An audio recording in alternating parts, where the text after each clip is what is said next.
ఎప్పుడూ ఈశ్వరుణ్ణి తలుచుకోని వాడు కూడా కష్టంలో నిజాయితీతో తలుచుకుంటే వచ్చి తనని కూడా ఇచ్చేస్తాడు. ఇచ్చేలా కుచేలుడికి ఒక్కసారి వచ్చి పిడికెడు అటుకులిస్తే ఒక పిడికెడు తను తిన్నాడు, అంతే ఐశ్వర్యం వచ్చేసింది.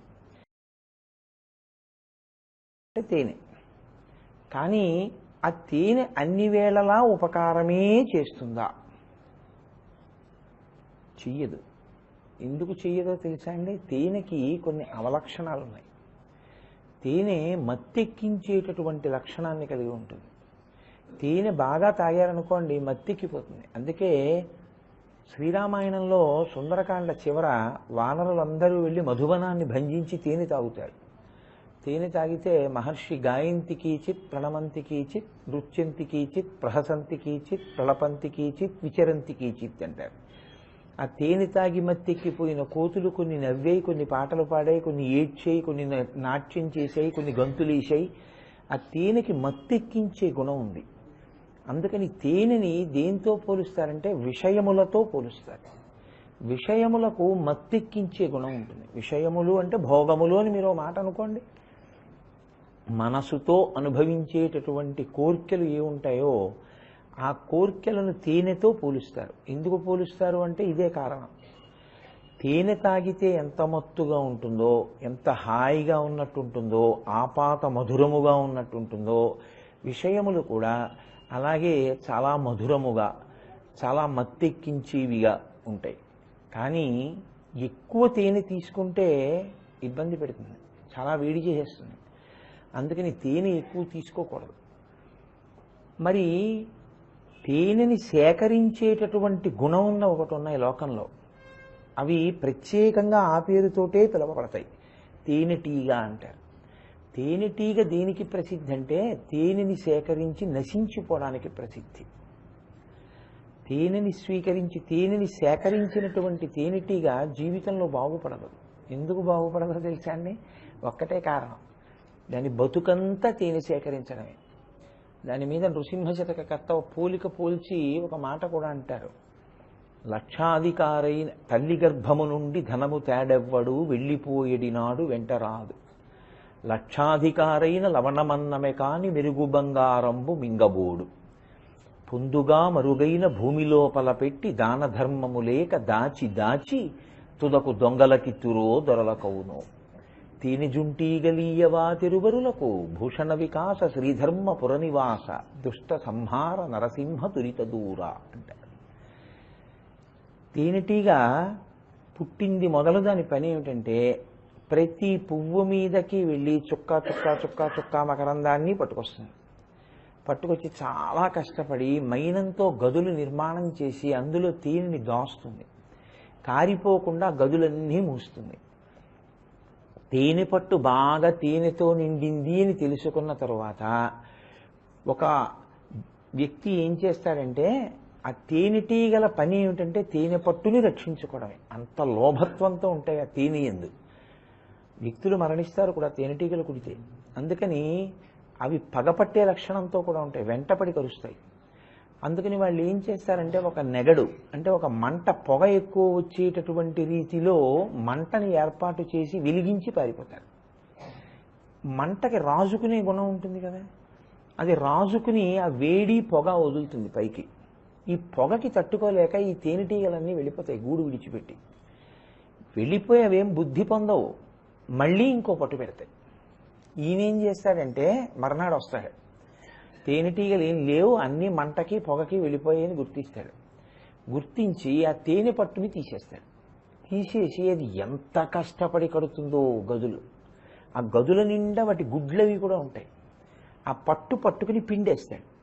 పిండేస్తే అందులో ఉన్న తేనెంతా పాత్రలోకి కారిపోతుంది. ఆ తేనె పట్టులో ఉన్నటువంటి తేనె సంపాదించడానికి ఒక తేనెటీగ తన జీవిత పర్యంతంలో ఎన్ని గంటలు కష్టపడి ఎన్ని పువ్వుల్లోంచో చుక్కా చుక్కా చుక్కా చుక్కా మకరందాన్ని తీసుకొచ్చి దాస్తుంది. ఇంత దాచినటువంటి తేనెటీగ తన జీవితంలో తాగినది ఏది ఉండదు, అది పెద్ద అనుభవించింది ఏమి ఉండదు. తేనె మీద మమకారం నుండి ఎప్పుడూ తేనె కోసం ప్రయత్నించేటటువంటి తేనెటీగ బాగుపడిన దాఖలాలు లేవు కదా. కాబట్టి మకరందంతో ఉపమానం చెప్పేటప్పుడు చాలా జాగ్రత్తగా చెప్పాలి, లేకపోతే ప్రమాదం వస్తుంది. ఎందుకంటే ఏదో పద్మం అన్నాం కదా అని చెప్పి శ్రీపతి పదార విందే అన్నారు అనుకోండి, అసలు మకరందం గురించి ఏమీ ఎత్తలేదనుకోండి, అది చాలా జాగ్రత్తగా అక్కడ ఉపమానం వేయకపోతే, ఆ పాదములనబడేటటువంటి పువ్వులలో ఉన్న తేనెని గూర్చి మాట్లాడకపోతే లేనిపోని ఇబ్బందులు వస్తాయి. లోకంలో రెండు ప్రాణులు మనుష్యుడికి ఎప్పుడూ పాఠం చెప్తుంటాయి, ఎప్పుడూ పాఠం చెప్పే ప్రాణులు అవే. లోభత్వాన్ని గురించి, పాడైపోవడం గురించి చెప్పే ప్రాణులు ఆ రెండే. ఒకటిది తేనెటీగ, రెండోది పట్టుపురుగు. పట్టుపురుగు జీవితాంతం పరిశ్రమిస్తుంది, ఆ మల్బరీ ఆకులన్నీ తింటుంది. తిని దాని నోట్లోంచే పట్టు దారాన్ని విడిచిపెడుతుంది. విడిచిపెట్టి ఒక కాయలో తాను పడుకుని ఆ పట్టుదారాన్నంతటినీ విడిచిపెడుతుంది. విడిచిపెట్టి ఆ కాయ చుట్టూ చుట్టుకుంటుంది. చుట్టుకుని చాలా మెత్తగా ఉందని ఆ కాయ మధ్యలో పడుకుంటుంది. ఇప్పుడు ఇది ఇంకా తినడం ఆపేసింది, ఇంకా పట్టు దారాన్ని విడిచిపెట్టట్లేదు, నిద్రపోతోందంతే. ఇంకా ఇది పట్టుదారాన్ని వదలదని తెలుసుకుంటాడు. తెలుసుకుని ఏం చేస్తాడంటే ఈ పట్టుకాయలన్నీ తీసుకెళ్లి మరుగునీళ్లలో పడేస్తారు. పడేస్తే ఆ కాయలో ఉన్నటువంటి పురుగు బయటికి రాలేదు, ఎందుకంటే తానే అల్లుకుంది పట్టుదారాన్ని. బయటికి రాలేక ఆ మరుగునీళ్లలో గిలగిల గిలగిల తన్నుకుని ఉడికిపోయి చచ్చిపోతుంది.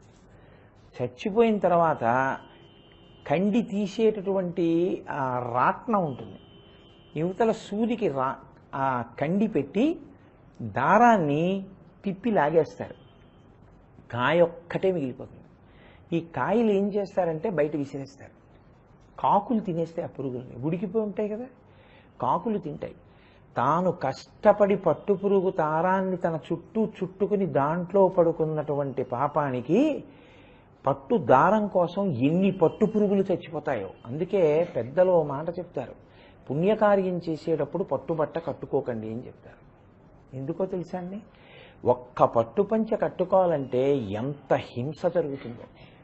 అంత హింస జరిగితే ఓ పట్టు పంచో ఓ పట్టు చీర వస్తుంది. ఇప్పుడు నేను ఇలాంటి ఉపన్యాసాలు చెప్తే బహుశా పట్టు చీరలు పట్టు పంచల వ్యాపారాల వాళ్ళు నా మీద ఏమిటి అఘాయిత్యం అంటారేమో, కానీ పట్టు పంచ పట్టు చీర విశేషమైనటువంటి హింసతో కూడి ఉంటాయి.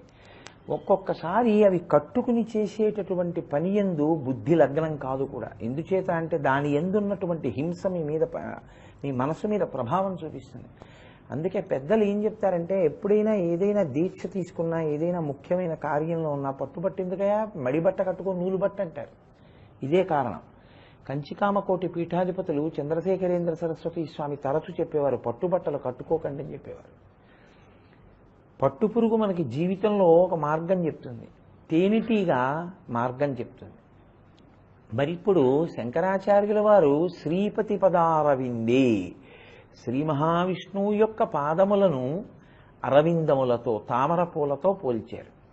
తామర పూలతో పోల్చినప్పుడు తామర పువ్వుకుండవలసిన గొప్ప సొబగు దాని తేనె. కానీ ఇప్పుడు ఆ తేనెయందు నాకు వ్యామోహము అని మీరు అన్నారనుకోండి, తేనెయందు వ్యామోహము అన్న మాట కొంచెం ప్రమాదకరంగా అనిపిస్తుంటుంది. ఎందుకంటే తేనెటీగని వాటిని జ్ఞాపకం చేస్తుంది. ఇప్పుడు వ్యామోహము ఉండాలి శ్రీపతి పాదముల యందు, కానీ మీరు ఆ వ్యామోహంతో అక్కడ చేరితే తాగేటటువంటి తేనె మీకు ప్రమాదం తేనిది అయి ఉండాలి కదా. అటువంటి తేనె చూపించాలి. ఇప్పుడు అటువంటి తేనె చూపించాలంటే ఆయన యొక్క కవితాశక్తి, ఆయన యొక్క అద్భుతమైన మేధస్సు అనన్య సామాన్యం. శంకర భగవత్పాదులు లాంటి కవి లోకంలో ఉండరు. ఆయన అన్నారు, దివ్యధుని మకరంది అన్నారు. ఉందయ్యా మకరందం, కానీ అది ఏమిటో తెలుసా, అది దివ్యధుని అన్నారు. దివ్యధుని అంటే దివ్యమైన. దివ్వన్న శబ్దానికి సంస్కృతంలో ప్రకాశించుట, క్రీడించుట అని అర్థాలు. అందుకే దివ్వన్న మాటలోంచే దేవి అన్నది వచ్చింది. అంటే క్రీడించి ప్రకాశించడం. క్రీడించి ప్రకాశించగలిగినటువంటి స్వరూపమై మీకు ఏదో ఉపకారము చేస్తూ ఉంటుంది. అందులో ఉండేటటువంటి ధుని. ధుని అంటే ప్రవాహం. శంకరుల గొప్పతనం ఎక్కడుంటుందో తెలుసా అండి, ఆయన తిన్నగా మీకు విషయాన్ని అందించేరు. మరీ చంటి పిల్లాడికి పెట్టినట్టు బాగా అన్నం నలిపేసి మీ నోట్లో ఏం పెట్టరైనా, కొన్ని కొన్ని ఏం చేస్తారంటే మిమ్మల్ని ఆలోచించమని వదిలిపెట్టేస్తారు. ఎందుకు అలా విడిచిపెడతారు అంటారేమో. మీరు దాని మీద బాగా ఆలోచన చేశారనుకోండి, ఇది ఇక్కడ ఎలా వస్తోంది, ఇక్కడ ఏం చెప్తున్నారు ఆయన దివ్య ధుని అంటే, ఏమిటా దివ్య ధుని అని మీరు ధుని అనేటప్పటికీ అసలు ధుని అంటే ఏమిటో మీకు తెలియలేదు అనుకోండి, మీరు ఏ అమరకోశమో చూసుకోవాల్సి ఉంటుంది. ధుని అంటే అమరకోశమైనా ఏం చెప్తుందంటే వాయువు చేత కదిలే ప్రవాహం ఉన్నది అని చెప్తుంది. ఇప్పుడు అది దివ్య ధుని, దివ్యమైనది అంటే మిమ్మల్ని తరింప చేయగలిగినటువంటి ప్రవాహము. ఏమిటది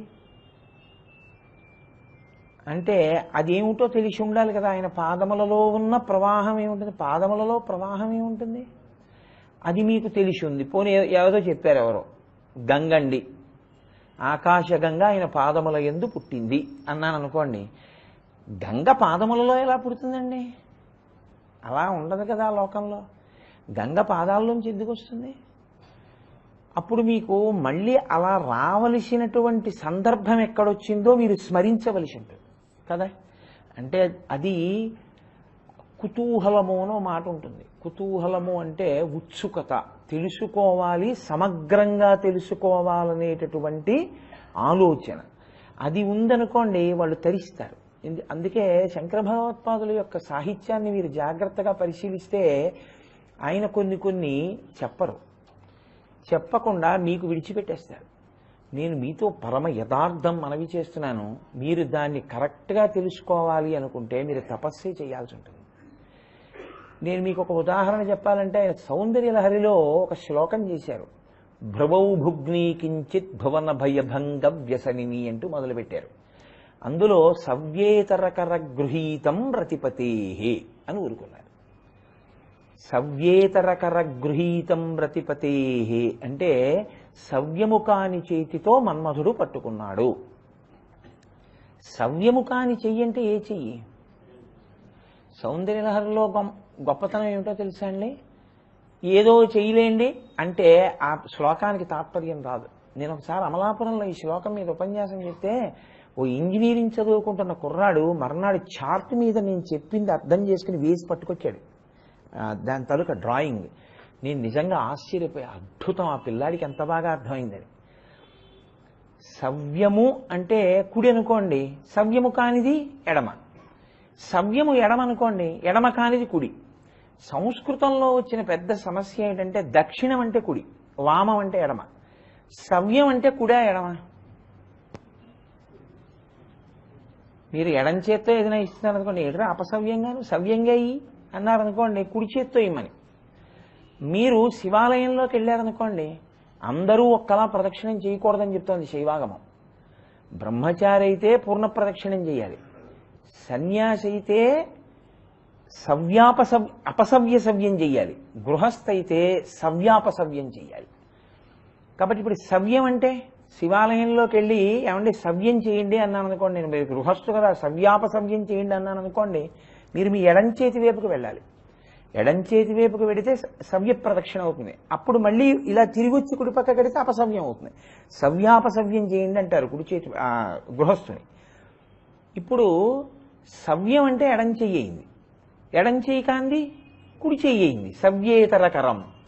నేనన్నాను అదేంటా సవ్యహస్తంతో ఇయ్యి అంటే కుడి చేత్తో ఇమ్మని కదా, అపసవ్యంగా ఇస్తే ఏంటి, సవ్యంగా ఇయ్యి అంటే కుడి చేత్తో కదా ఇవ్వాలి. అప్పుడు కుడి కాంది ఎడమైంది.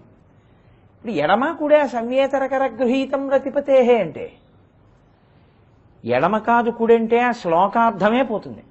కుడి కాదు ఎడమంటే ఇంకోలా వస్తుంది. అసలు మన్మధుడు ఏ చేత్తో పట్టుకున్నాడు అన్నది మీరు ఆ శ్లోకాన్ని ఎంత గింజుకోండి మీకు అర్థం కాదు. మీకు ఎప్పుడు అర్థం అవుతుందంటే శ్లోకం ధారణ చేసి మీరు కళ్ళు మూసుకుని బాగా అలా ధ్యానం చేస్తే ఒక్కసారి ఎగిరి గంతేస్తారు. అర్థమైపోయింది ఇందులో రహస్యం. అంటే ఇప్పుడు నేను సౌందర్యలహరి చెప్పట్లేదు కాబట్టి దాని గురించి మాట్లాడను, కానీ మీతో శంకరాచార్యులు వారు తపస్సు చేయించేస్తుంటారు. అదేమిటో తెలుసుకోవాలన్న కుతూహలం కలగ్గానే ఆ సవ్యేతరకరం అనేటటువంటి దాని గురించి ఆలోచించడంలో మీ మనసు మగ్నమైపోయేటట్టు చేస్తారు. అది శంకరాచార్యుల వారి యొక్క ప్రజ్ఞ. ఎందుకో తెలుసా అండి, మీ మనసుని ఎల్లాగో అల్లా ఈశ్వరుడి పాదముల దగ్గర పెట్టించే ప్రయత్నం చేస్తారు. ఎల్లాగో అలా మీరు ఆలోచించారనుకోండి, మీరు అక్కడ పెట్టారనుకోండి మనసుని తీసుకెళ్ళి, మీరు దేన్ని స్మరించారో దానివల్ల మీకు ఒక ప్రయోజన సిద్ధి కలిగేట్టు చేస్తారు ఆయన. ఇప్పుడు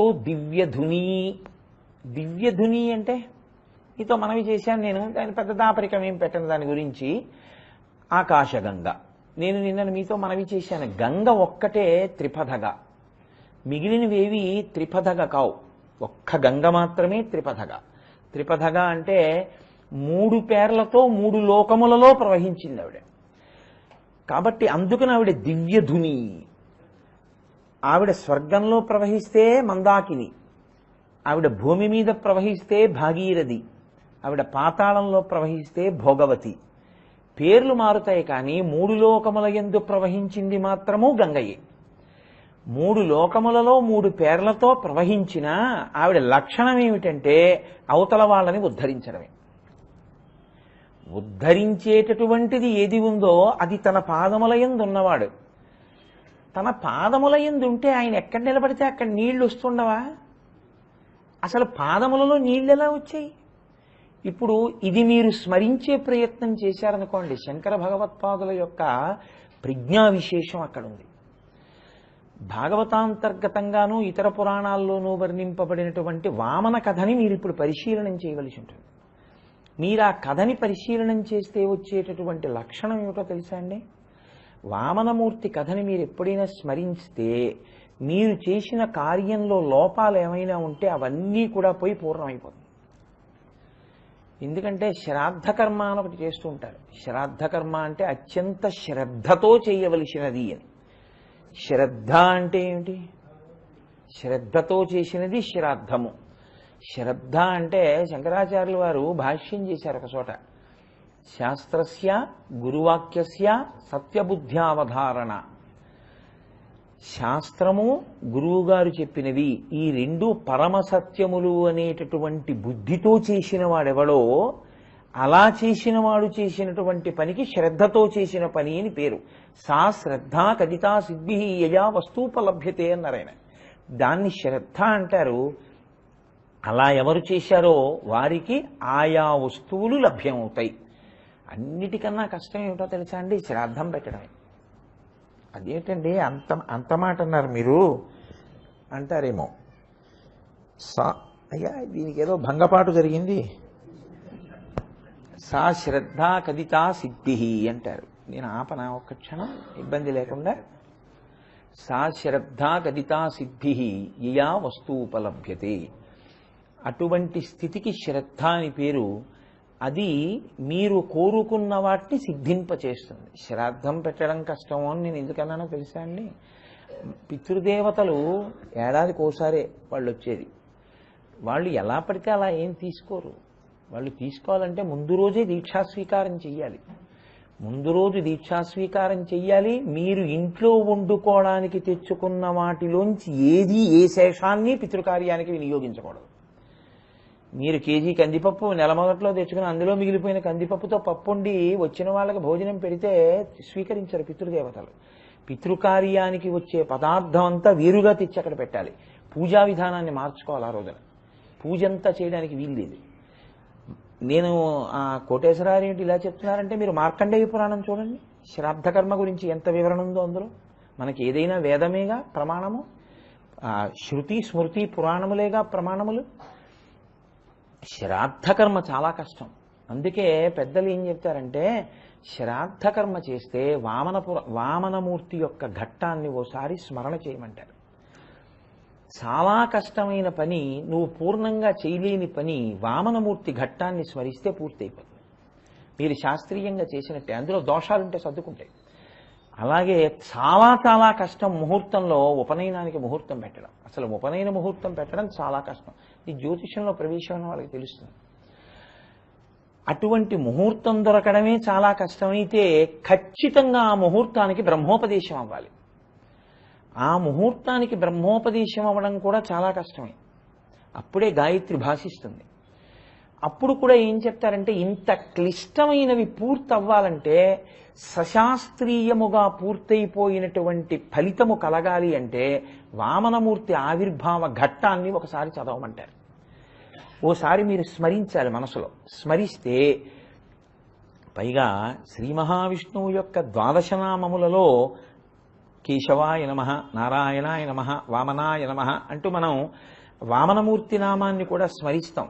అనేకమైన నామాలున్నా అన్ని నామాలని అన్నింటికీ వాడరు. విష్ణు సహస్రం ఉంది, కానీ అన్ని నామాలని ద్వాదశనామాలుగా తీసుకొచ్చారా? కొన్ని నామాలని తీసుకొస్తారు. మళ్ళీ ఇందులో కూడా ఆచమనానికి 3 నామాలే తీసుకొస్తారు. విష్ణుపరమైన ఆచమనం చేస్తే కేశవాయ స్వాహ, నారాయణాయ స్వాహ, మాధవాయ స్వాహ, ఈ 3. ఏమండి విష్ణు సహస్రంలో ఎన్ని ఉన్నాయి? ఎన్నో నామాలు ఉన్నాయి. మిగిలిన వాటితో ఎప్పుడైనా ఆచమనం చేయకూడదా? అవి విష్ణుపరమైన నామాలేగా. ఈ 3 ఎందుకు పెట్టారు? ఋషులు అలా పెట్టడానికి ఏమైనా కారణం ఉందా అంటే ఉంది. ఏమిటో తెలుసా అండి? ఋషులు ఏది మౌఢ్యంతో నిర్ణయం చెయ్యరు. మీరు రాత్రి పదార్థాన్ని స్వీకరించి పడుకుని నిద్రపోతే మళ్ళీ బాగా గాఢ నిద్ర పట్టేటటువంటి అలవాటు ఉన్నవాడు మళ్ళీ సూర్యోదయాత్పూర్వమే కదా లేస్తాడు. లేస్తే ఏదీ తాగడం అనేటటువంటిది ఉండదు పూర్వం. ఇప్పుడున్న పద్ధతి గురించి నేను మాట్లాడటం లేదు. ఋషిప్రోక్తం ఏమీ తాగడు స్నానం వరకు అని నమ్ముతారు. కాబట్టి ఇప్పుడు ఆయన స్నానం చేస్తే ఏం చేస్తాడు? సంధ్యావందనానికి కూర్చుంటాడు. సంధ్యావందనానికి కూర్చున్నప్పుడు ఈశ్వరుడు మనుష్యుడికి ఇచ్చినటువంటి అత్యద్భుతమైనటువంటి కానుకేమిటి? స్వరపేటిక. కంఠంలో ఈశ్వరుడు మాట్లాడడానికి ఇచ్చినటువంటి పరికరం. దానివల్లే మీరు రామా రామా అని, శివ శివ అని, గోవిందా గోవిందా అని తరించిపోతున్నారు. ఆ నామం చెప్పలేక మిగిలిన ప్రాణులు పడిపోతున్నాయి. నామం చెప్పగలిగిన శక్తి స్వరపేటిక వల్ల వచ్చింది. ఈ స్వరపేటిక పోకూడదు. అది కాని పోయిందా భగవన్నామాన్ని ఉచ్చరించలేడు, పైకి పలకలేడు. కాబట్టి ఇప్పుడు దీన్ని రక్షించాలి. రక్షించాలంటే శబ్దము 3 చోట్ల పుడుతుంది. ఈ 3 చోట్ల పుట్టేటటువంటి శబ్దాన్ని బాగా రక్షణ చేయాలంటే కే కే కే అన్నప్పుడు మీరు చూడండి, నాలుక ఒకలా మడత పడి ఆ పైన అంగిడికి తగిలితే వచ్చేటటువంటి అక్షరాలన్నీ వస్తాయి. కే కే అన్నప్పుడు నాలుక ఇలా వంగి ఆ పై అంగిడిని తగులుతుంది. అప్పుడు కే అన్నప్పుడు ఇప్పుడు అనకండి, స్వరపేటిక మీద దాని ప్రభావం ఒకలా ఉంటుంది. నా నా అన్నాను అనుకోండి, నాలుక ఇక్కడ తగిలి పళ్ళ వెనక తగిలి ఒకలా స్వరపేటికలోంచి అక్షరం పలుకుతుంది. మా మా అన్నాను అనుకోండి, 2 పెదవులు కలిసి పలుకుతుంది.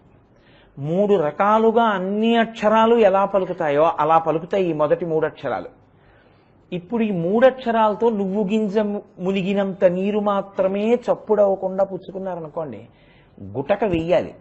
వేస్తే ఆ నీరు లూబ్రికేట్ చేస్తుంది. స్వరపేటికని లూబ్రికేట్ చేస్తుంది. లూబ్రికేట్ చేయడం అంటే దానికి అరిగిపోకుండా రక్షణ కల్పిస్తుంది. అందుకని 3 మాటలు ఆ నామాలతోటే స్వాహాకారంతో నీరు పుచ్చుకోండి అనడానికి కారణం ఏమిటంటే మీ స్వరపేటికని రక్షణ చేసే ప్రయత్నం చేశారు ఋషులు. అది ఉత్తినే 3 మాటలు నీళ్లు పుచ్చుకోకూడదా అండి అనొచ్చు. భగవన్నామ కా నా మా అంటూ పుచ్చేసుకోకూడదా? నేను అన్న భగవన్నామం అంటే నీ కర్మ. ఈశ్వరనామం చెప్తూ పుచ్చుకోవడం ఈశ్వరుడు ఇచ్చిన స్వరపేటికి కృతజ్ఞత, అది భక్తి. అలా అన్ను కానామా అంటే నీ కర్మ అనుకోవాలి. ఇచ్చిన వాడికి తీసేయడం కూడా తెలియదు. నీ కానామాలు నిన్ను రక్షించవని గుర్తు. కాబట్టి ఏదైనా భగవత్పరంగానే రక్షణ సాధించుకోవడం సనాతన ధర్మమునందు అంతర్భాగం. ఇప్పుడు శంకర భగవత్పాదులు ఒక పెద్ద కార్యాన్ని సాధిస్తున్నారు. ఆయన ఏం చేస్తున్నారంటే షట్పదిలో దివ్యధునీమకరందే అన్నప్పుడు ఆయన పాదములలో గంగ ఎప్పుడు పుట్టిందో మీరు తెలుసుకునేట్టు చేస్తున్నారు. ఆయన అంటే కుతూహలం ఉంటే ఉస్మండే, మాకెందుకంటే అవన్నీ గొడవ ఏదో ఉండే పోనిద్దరు అంటే గొడవే లేదు. తెలుసుకోవాలన్న ఉత్సాహం ఉన్నవాడికి అది తెలుసుకోవాలంటే ఏం చదువుకోవాలి? ఎవరినో అడగాలి, ఏమంటే ఎక్కడ పుట్టిందండి?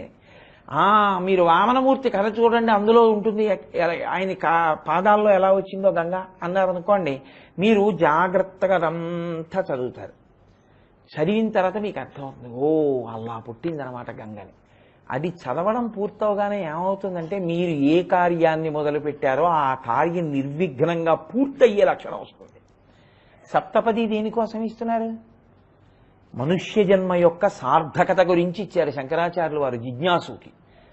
ఇప్పుడు ఆ కథని మీరు పరిశీలనం చేసి ఒక్కసారి దివ్యధుని ఎలా పుట్టిందో మీరు తెలుసుకున్నారనుకోండి, షట్పదిలో శంకరాచార్యుల వారు మీకు ఏది అందించాలని కోరుకుంటున్నారో దాన్ని మీరు పొందగలుగుతారు కదా. విఘ్నములు తొలగిపోతాయి, ఆ కార్యం పూర్తవుతుంది. అంటే ఈ జన్మలో షట్పది చదవడం, షట్పది వినడం ఎంత శక్తివంతమో మీరు ఆలోచించగలగాక. కాబట్టి ఇప్పుడు ఎప్పుడొచ్చింది ఆ దివ్యధుని, ఎప్పుడొచ్చింది ఆకాశగంగా? ఒకానొకప్పుడు ఋషి శాపం చేత దేవతలకి లక్ష్మి తొలగిపోయింది. తొలగిపోతే అదే సమయంలో గురువాక్యాన్ని ఆదరించాడు మహానుభావుడైనటువంటి బలిచక్రవర్తి. ఆయన రాక్షసరాజు. ఆ కథకి మూలం అక్కడ ఉందండి అసలు. అంటే మీరు ఎప్పుడైనా వివరంగా భాగవతంలో చదవండి. గురువుగారి మాట వినలేదు ఇంద్రుడు, గురువుగారి మాట విన్నాడు రాక్షసరాజు బలిచక్రవర్తి.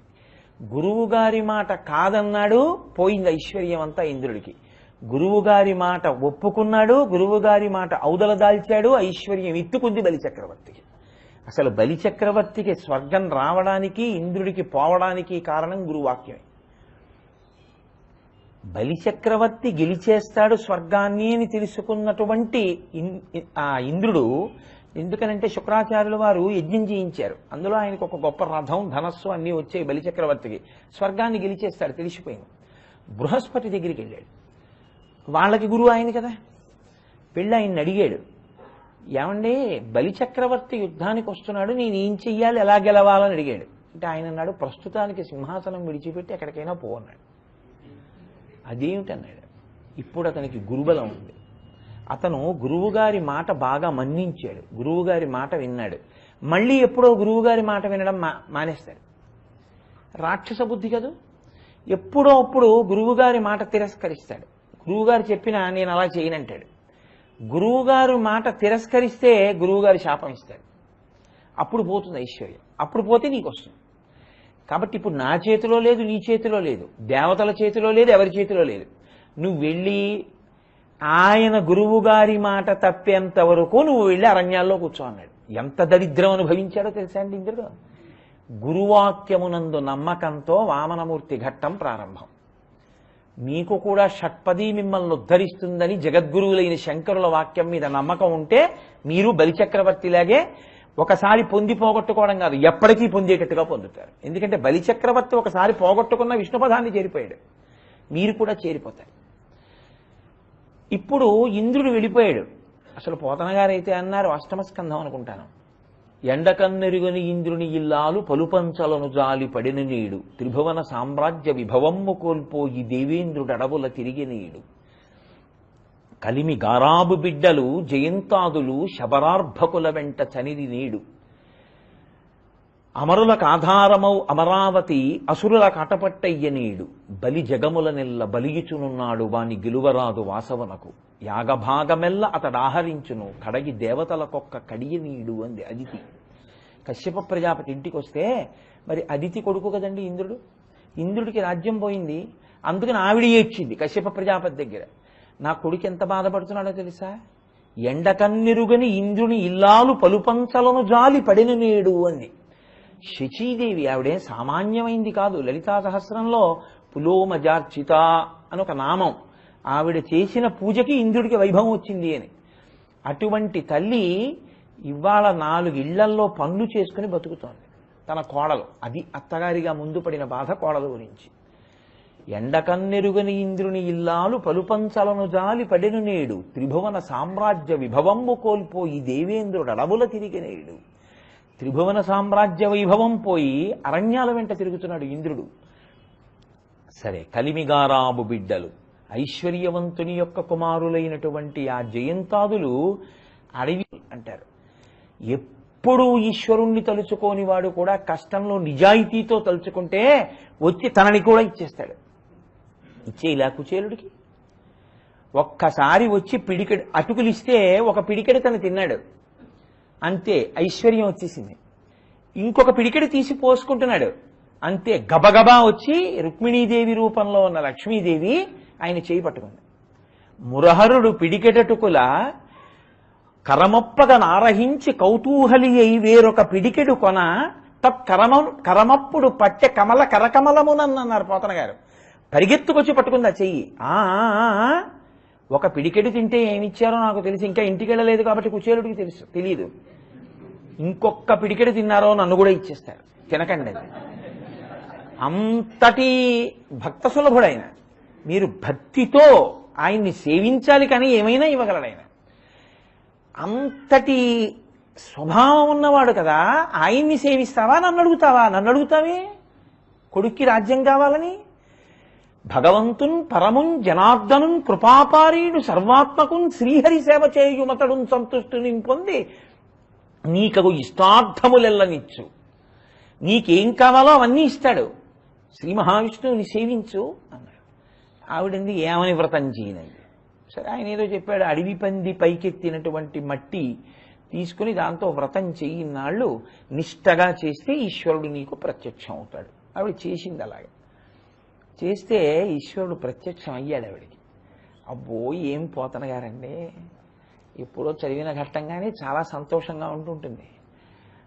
ఆయనకు ఎదురుగుండా కనపడితేట పోతన గారు అన్నారు, సూపుల శ్రీపతి రూపము నాపోవక త్రావి త్రావి హర్షోద్ధతయ్యి వాపుచ్చి మంద మధురాలాపంబుల పొగడనదితి లక్ష్మీనాథున్ అన్నారు. చూపులతో తాగేసింది ఆవిడ ఆ రూపాన్ని. ఎందుకలా తాగేయడం? చూపులతో తాగుతారండి, కళ్ళతో తాగుతారా? ఓ పాయసం ఇచ్చాననుకోండి, నోటితో తాగాలి, అంతేకాని కంట్లో పోసుకుంటారా? కంటితో తాగరు, నోటితో తాగుతారు. మరి పోతన గారు కంటితో తాగారండం ఏమిటి అంటే, భగవంతుని యొక్క సాకార దర్శనమైనటువంటి వాడు ఒక ఇంద్రియంతో చెయ్యవలసిన పని ఇంకొక ఇంద్రియంతో చేసేస్తాడు. అంటే అంత ఆనందం అన్నమాట. నేను చూపుల శ్రీపతి రూపము నాపోవక త్రావి త్రావి. పోతన గారు కూడా అక్కడ శ్రీపతి అన్నమాట వేశారు. తాగేసింది ఆవిడ. తాగేసి పొంగిపోయి మందమైనటువంటి కంఠంతో వినపడకుండా స్తోత్రం చేసింది ఆయన్ని. ఆయన ఏం అడగలేదు ఆవిడ. మా అబ్బాయికి రాజ్యం ఇవ్వయా అని ఆవిడ అడగలేదు. ఆవిడ స్తోత్రం చేస్తే అడగకుండా ఆయన అన్నాడు, అమ్మా నీ కోడండ్రును నీ కుమారవలులు నీనాథుడు నీవును శంశ్లోకింపన్ సతులుం పతుల్ సమ్మోదింప రాత్రించరుల్ శోకింపన్ భవదీయ గర్భమున తేజోమూర్తి జన్మించదన్ నాకున్ వెడుక పుట్టు నీ సుతుడనై నర్తించి వర్తింపగాన్ అన్నాడు. అమ్మా ఎంత నవ్వు నోచావమ్మా. నీ కోడండ్లు, నువ్వు, నీ కొడుకులు, నీ నాథుడు సంతోషించేటట్టు, రాక్షసులు బాధపడేటట్టు. అమ్మా నువ్వు అడిగిన మాట తీర్చడం పెద్ద విషయం కాదు, కానీ అమ్మా నీ కడుపున పుట్టి ఆడుకోవాలనుందమ్మా, నీ కడుపులో పుట్టనా అని అడిగాడు. మీరు ఈశ్వరుణ్ణి సేవించడానికి ఒక్క అడుగు ముందుకేస్తే ఈశ్వరుడు 10 అడుగులు ముందుకేస్తాడు. నాకున్ వేడుక పుట్టు నీ సుతుడనై నర్తించి వర్తింపగాన్. అమ్మా నీ కొడుక్క పుట్టద్దా, నీ కడుపులో ప్రవేశించద్దా అన్నాడు. ఆవిడ పొంగిపోయింది. అయ్యో అంతకన్నా భాగ్యం రా నాయనా, ప్రవేశించండి. మహానుభావుడు ప్రవేశించాడు, వామనమూర్తిగా ఆవిర్భవించాడు. కానీ కృష్ణ పరమాత్మకి ఉన్నట్టుగా బాల్యలీలలేం లేవు వామనమూర్తికి. పుడుతూనే ఆయనకి ఉపనయనం వచ్చేసినట్టుగా, ఉపనయనం చేయవలసిన వయసు వచ్చేసినట్టుగా చెప్పేశారు. నన్ను కన్న తండ్రి నాపాలి దైవమా నా తపప్పలంబ నా కుమార నాదు చిన్ని కొడుక నాకుల దీపమా రగదయ్య భాగ్య రాశివగుచు అని పొంగిపోతుంది అదితి. ఎంత ముద్దు పిల్లాడివిరా నాయన, నన్ను కన్న తండ్రి నా పాలి దైవమా. పిల్లల్ని నానా నానా అంటుంటాం కదా. నన్ను కన్న తండ్రి నా పాలి దైవమా నా తపప్పలంబ నా కుమార. దైవమా నా కడుపున కొడుగ్గా పుట్టావు, ఏం ఆశ్చర్యం. నాదు చిన్ని వడుగా నాకుల దీపక రాగదయ్య భాగ్య రాశివగుచు అంది. చిన్ని వడుగా 8 ఏళ్ల పిల్లాడు. రారా నాయనా అని పిలిచింది. పిలిస్తే భిక్ష పెట్టాలి కదండి, అమ్మ భిక్ష పెట్టాలి. అమ్మ భిక్ష పెట్టాలంటే అదితి పెడితే సరిపోతుందా? అదితి పెడితే చాలదు, అమ్మగా ఎవరు పెట్టాలో వాళ్ళు పెట్టాలి. లోకములను కన్న తల్లి ఎవరు?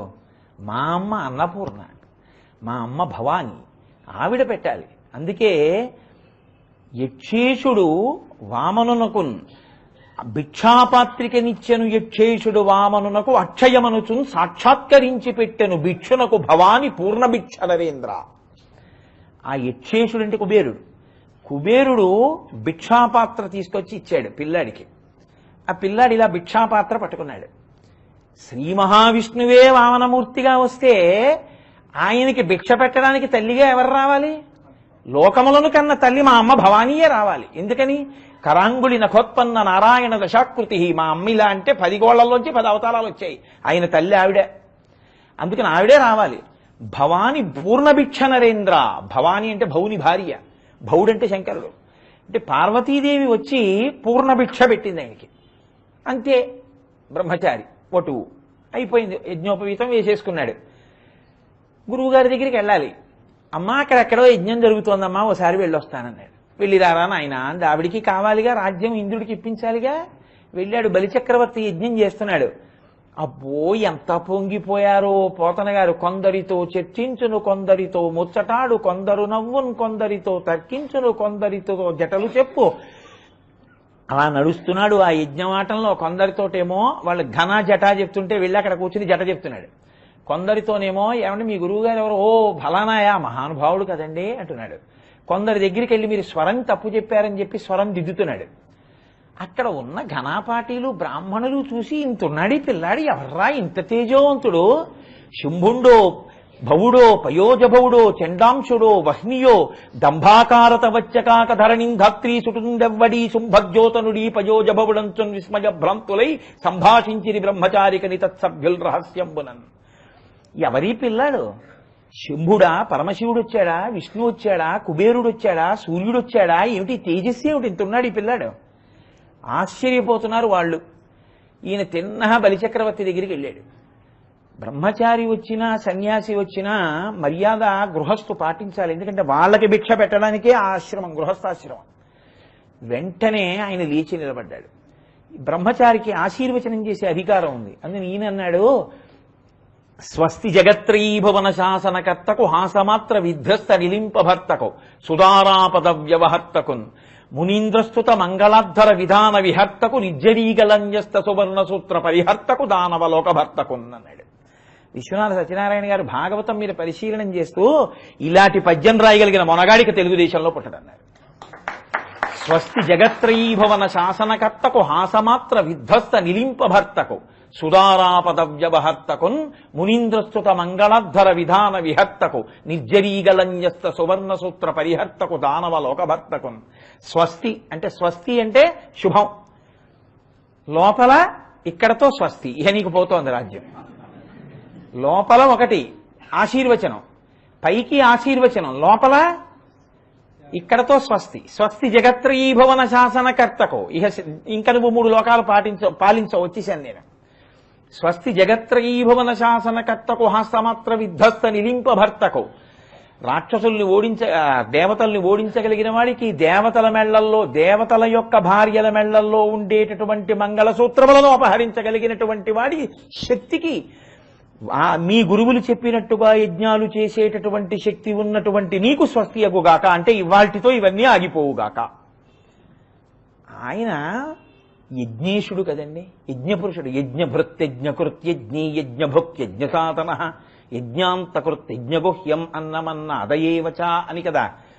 యజ్ఞో వై విష్ణు అని ఆయనే నడిచొస్తే అగ్నిహోత్రం పొంగిపోయింది ఆయన్ని చూసి. పైకి ఇలా జ్వాలలు లేస్తున్నాయిట.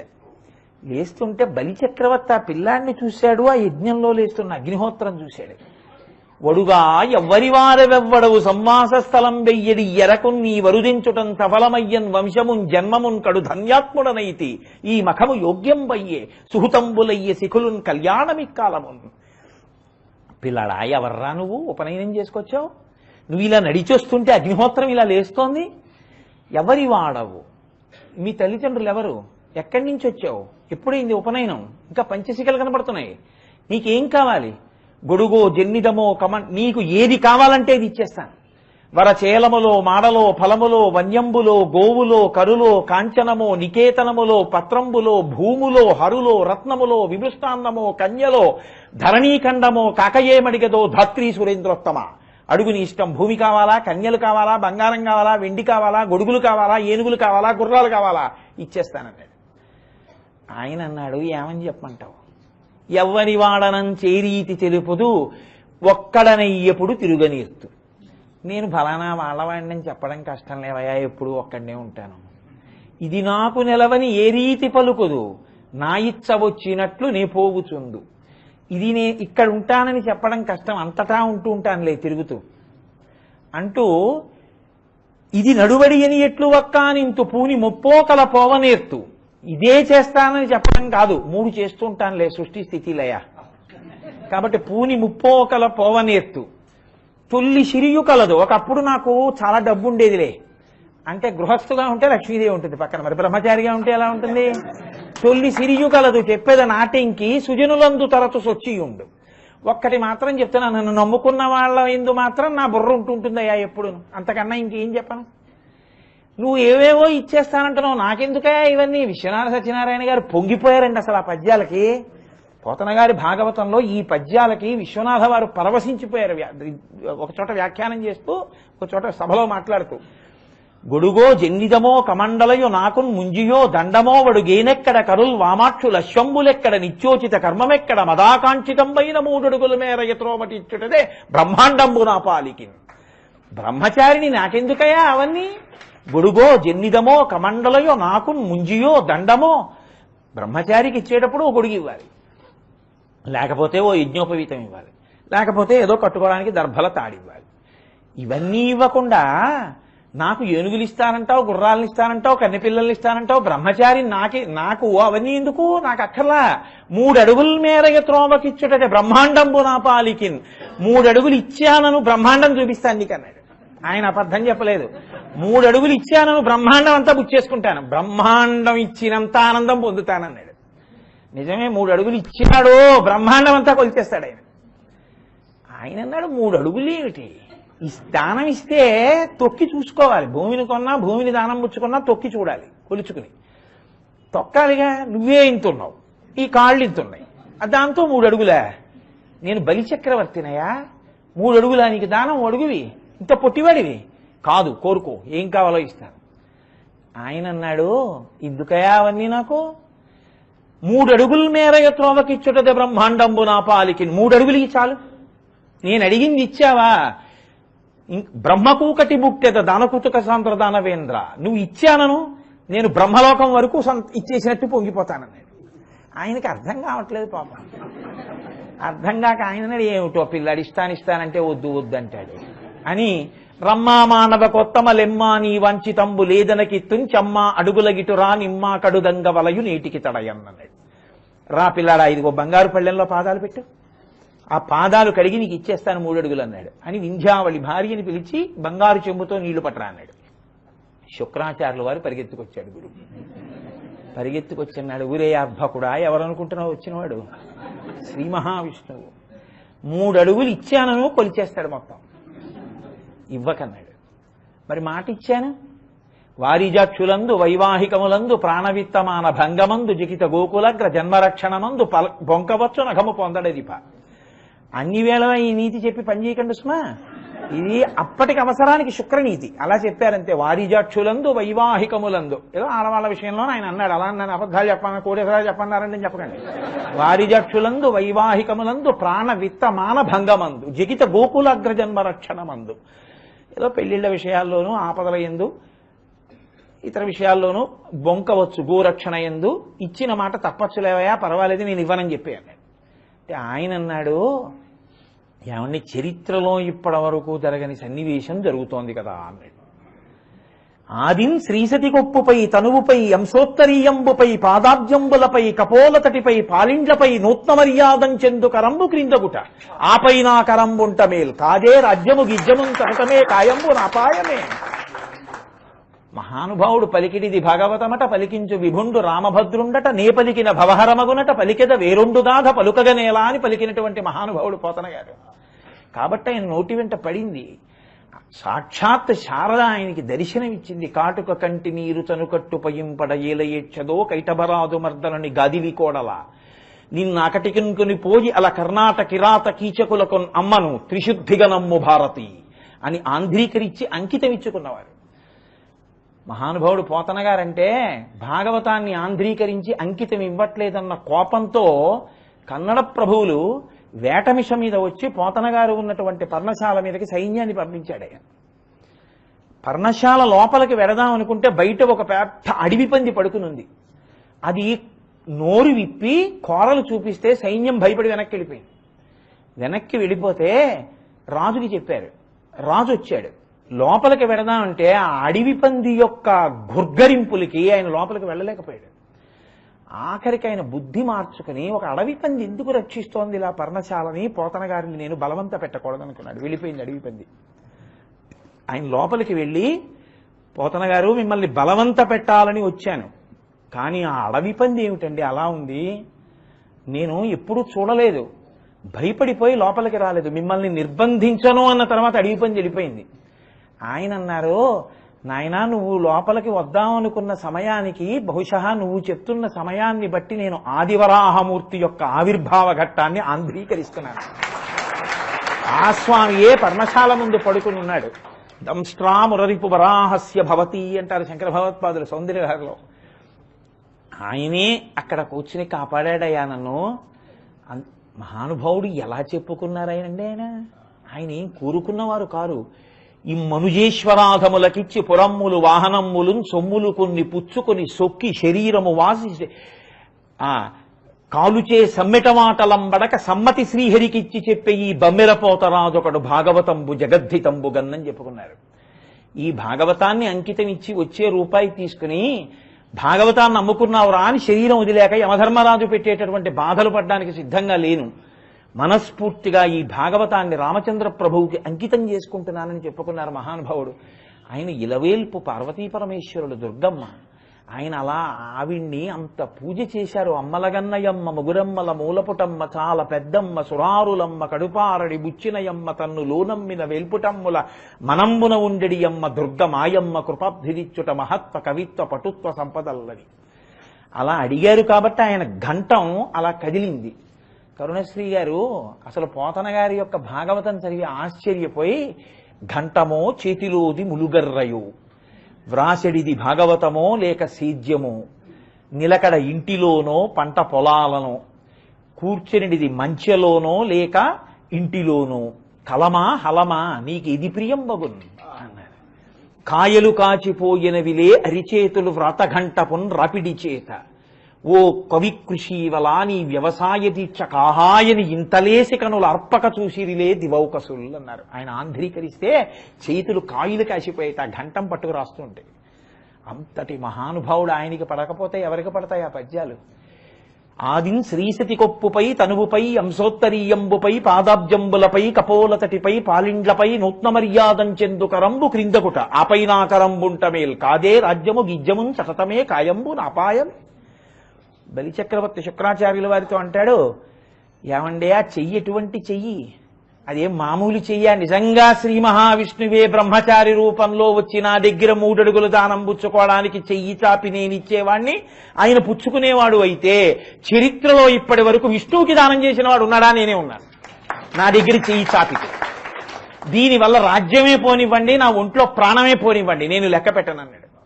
ఏం చెయ్యి ఆ చెయ్యి? ఎక్కడ పడ్డాయో పోతన గారికి. ఆదిం శ్రీసతి కొప్పుపై, శ్రీసతి లక్ష్మీదేవి ఆవిడ బహుకాలంబు తపించి వ్రతముల్ పాటించి కామించి నీ మహనీయోజ్వల పాద రేణుకడ సంస్పర్శాధికారంబు శ్రీ మహిళారత్నము తొల్లి కాంచనితే ఏమంబేమియున్ లేక ఈయహి నీపాద యుగాహింబళతే నేడత్యద్భుతం ఈశ్వర అంటారు కలియమర్దనంలో. కొన్ని వేల సంవత్సరాలు తపిస్తే లక్ష్మీదేవికి విష్ణుమూర్తి యొక్క పాదములకు ఉండేటటువంటి ఒక రజోకణాన్ని ముట్టుకునే అధికారం కలిగింది. అటువంటి లక్ష్మి అందరూ ఆవిడ క్రీగంటి చూపు పడాలని కోరుకుంటే ఆవిడ ఎప్పుడు ఆయన తనని చూడాలని కోరుకుంటుంది. ఆదిన్ శ్రీసతి కొప్పుపై, అమ్మవారి తల మీద చెయ్యి వేసే చెయ్యది ఆ శ్రీ మహావిష్ణువు యొక్క చెయ్యి. ఆదిన్ శ్రీసతి కొప్పుపై, తనువుపై, అమ్మవారి ఒంటి మీద నిమిరే చెయ్యి, తనువుపై అంశోత్తరీయంబుపై, అమ్మవారి కొంగు పట్టుకునే చెయ్యి. కొంగు పట్టుకున్నాడని ఎక్కడుంది? గజేంద్ర మోక్షంలో సిరికింజప్పడు శంఖచక్రయుగమున్ చేదో ఈ సంధింపడే పరివారంబును జీరడభ్రగపతిన్ మన్నింపడ ఆకర్ణికాంతరధమ్మిల్లము చొక్కనొత్తడు వివాద ప్రోద్ధిత శ్రీకుచోపరి చేలాంచలమైన వీడడు గజ ప్రాణావనోత్సాహి. లక్ష్మీదేవి కొంగు విడిచిపెట్టకుండా పరిగెత్తుకెళ్ళాడు ఉందిగా. అడిగెదనని కడువడిదను అడిగిన తన మగడు నుడువడని నెడయడగున్ వెడవెడ సిడిముడి దడబడ నడుగిడు నడుగెడదు జడిమ నడుగిడు నెడలన్నది కొత్తన గారే ఆంధ్రీకరించారు. ముందు లక్ష్మి వెనక విష్ణువు పరిగెడుతుంటే కాళ్ళల్లో కాళ్ళు పడిపోతాయని ఆ తల్లి ఎంత బెంగెట్టుకుందో తప్ప ఆగకుండా పరిగెత్తింది ఆ తల్లి. ఆ రోజున విష్ణువు చేత. అందుకని ఆదిన్ శ్రీసతి కొప్పుపై తనువుపై అంశోత్తరీయంబుపై పాదాబ్జంబులపై అంటే కాళ్ళు పట్టుకున్నాడు ఆయన. ఇదేంటి లక్ష్మీదేవి కాళ్ళు పట్టుకున్నట్టుగా ఉంది ఏమిటి అంటే, లక్ష్మీదేవి ఒకరు సత్యభామ ఒకరు కాదు కదండి. ఒకప్పుడు పట్టుకున్నాడుగా సత్యభామ కాళ్ళు. జలజాతాసన వాసవాది సురపౌజాభాజనంబై తనచ్చులతాంతాయుధు కన్న తండ్రి శిరమచ్చోవామ పాదంబునం తొలగంత్రో చలతాంగి అట్లు యగునాథుల్ నెరముల్ చేయ బేరలకం చెందిన కాంతలిందు నుచిత వ్యాపారముల్ నేర్తురే. ఎడంకాలతో తన్ని అవతల పారేసింది కృష్ణ పరమాత్మ కిరీటాన్ని. నన్ను భవదీయ దాసుని మనంబునకి నెయ్యపూన్కి అని ఆవిడ కాళ్ళు రెండు గట్టిగా పట్టుకున్నాడా లేదా ఆ రోజున?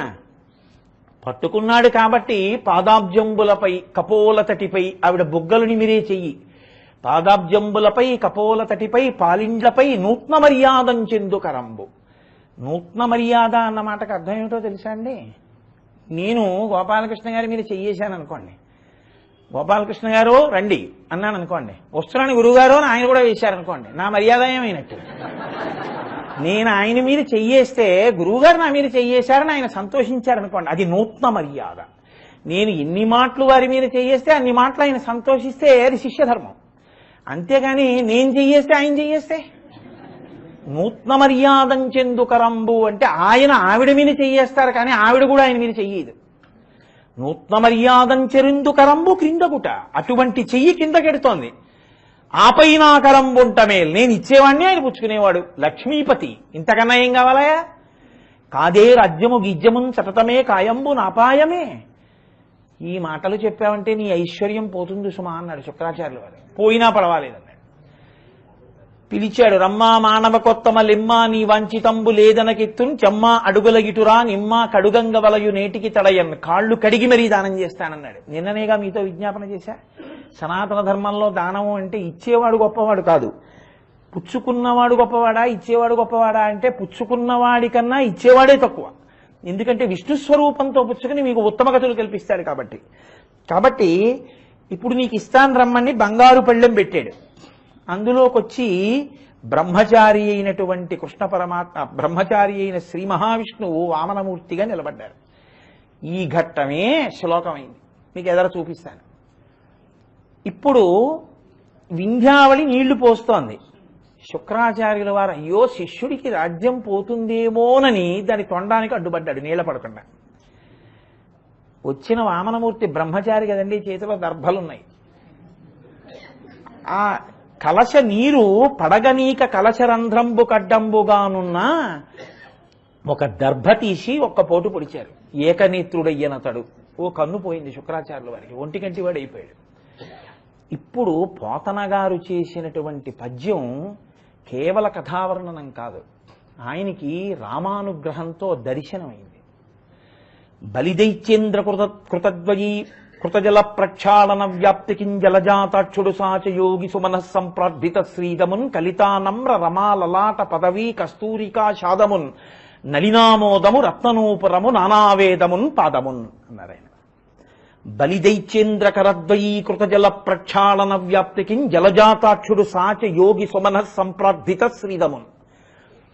ఆ బలిచక్రవర్తి కాళ్ళు కడుగుదామని ప్రయత్నం చేస్తూ ఇలా కాళ్ల వంక చూసి ఆయన చిన్ని పాదముల మీద చేతులు పెట్టి కడుగుతున్నప్పుడు ఆ పాదముల మీద తిలకపు బొట్టు కనపడింది. ఎక్కడదా తిలకపు బొట్టు? బ్రహ్మచారిగా అంటే ఆవిడ నిత్యానపాయనీం గిరవద్యాం దేవదేవ దివ్య మహిషీం అఖిల జగన్మాతరం అస్మన్మాతరం అశరణ్య శరణ్యాం అనన్య శరణ శరణమహం ప్రపద్యే అని కదా గద్య.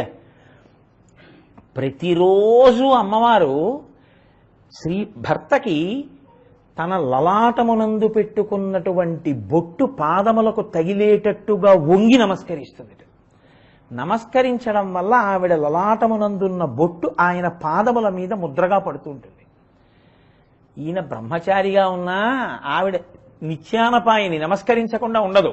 అందుకని ఆవిడ వచ్చి నమస్కరించింది. నమస్కరించడంలో లక్ష్మీదేవి నుదుటలో ఉన్న బొట్టు వామనమూర్తి పాదం మీద కనపడింది అన్నారు పోతన గారు. చిత్రం ఏంటంటే సౌందర్యలహరి చేస్తూ శంకర భగవత్పాదులు అన్నారు, అమ్మా నీ అవయవాలన్నీ కుసుమకోమలంగా ఉన్నాయి కానీ నీ మోచిప్పలు మాత్రం గరుకు తీరిపోయాయమ్మా అన్నారు. ఎందువల్ల అంటావేమో తల్లి, రాజన్మత్తమరాళమందగమనాం రాజీవ పత్రేక్షణాం రాజీవ ప్రభవాదిదేవ ముకుటై రాజత్పదాంబూరుహాం రాజీవాయుత పత్రమండిత కుచాం రాజాధిరాజేశ్వరీం శ్రీశైలస్థలవాసినీం భగవతీం శ్రీమాతరం భావయే. ఆ తల్లి సింహాసనం మీద కూర్చుని ఉండగా అమ్మ సభలోకి పరమశివుడు విజయం చేస్తున్నాడని చెప్తారట. తల్లి గబగబా లేచి శంకరుడికి ఎదురుడుతుంది. వెళ్ళి శంకరుడు కనపడగానే ఎన్ని మాటలు కనపడితే అన్ని మాటలు కూడా తల్లి మోకాళ్ల మీద వంగి తన లలాటము శంకరుడి యొక్క పాదములకు తగిలేటట్టుగా నమస్కారములు చేసి చేసి చేయడం వల్ల అమ్మా నీ మోచిప్పలు గరుకు తీలిపోయాయమ్మా అన్నారు శంకరాచార్యులు. ఎంత పాతివ్రత్యమో చూడండి నా తల్లిది. అలా బలిదైత్యేంద్రకరద్వయీకృత జల ప్రక్షాళన వ్యాప్తికిం జలజాతక్షుడు సాచ యోగి సుమన సంప్రార్థిత శ్రీదమున్ కలితానమ్రమాలలాట పదవీ కస్తూరికా చాదమున్. పెట్టుకునే బొట్టు కస్తూరి బొట్టు పెట్టుకుంటారు. కస్తూరీ జలకంచితేందు విలసత్ప్రోద్భాసి పాలస్థలిం అని కర్పూరద్రవమిశ్ర చూర్ణ కపురామోదోల్లసద్వీటికాం లోలాపంగ తరంగతైరితి కృపాసారైర్నతానందినీం శ్రీశైల స్థలవాసినీం భగవతీం శ్రీమాతరం భావయే అని కదా. కస్తూరి కర్పూరం మొదలైనవి కలిపి బొట్టు పెట్టుకుంటారు. కాబట్టి ఇప్పుడు వామనమూర్తి పాదముల మీద అమ్మవారి లలాటమునందు పెట్టుకున్నటువంటి కస్తూరి బొట్టు కనపడుతోంది. దానితో పాటుగా ఇది శంకర భగవత్పాదులు పరిమళ పరిభోగ సచ్చిదానందే అన్నారు. దానితో పాటు ఏం కనపడుతున్నాయి? వేదములను అందెలుగా ధరించి ఋషుల చేత పూజింపబడినటువంటి తామర పూల యొక్క వాసన ఆ పాదములకు పట్టేసింది. ఎందుకని? మీరు చాలా కాలం పరిమళభరితమైనటువంటి వస్తువుని, సహజ సుగంధమున్న వస్తువుని ఒక వస్త్రానికి మూట కట్టారనుకోండి, ఆ వస్తువుకి ఆ వాసన అంటుకుపోతుంది. తీసుకొచ్చి ఇంగువ ఒక బట్టకి మూట కట్టారనుకోండి, ఆ ఇంగువ వాసన బట్టను పట్టేస్తుంది. ఆ పాదములు తామర పూల వాసనని పొందేసేయట.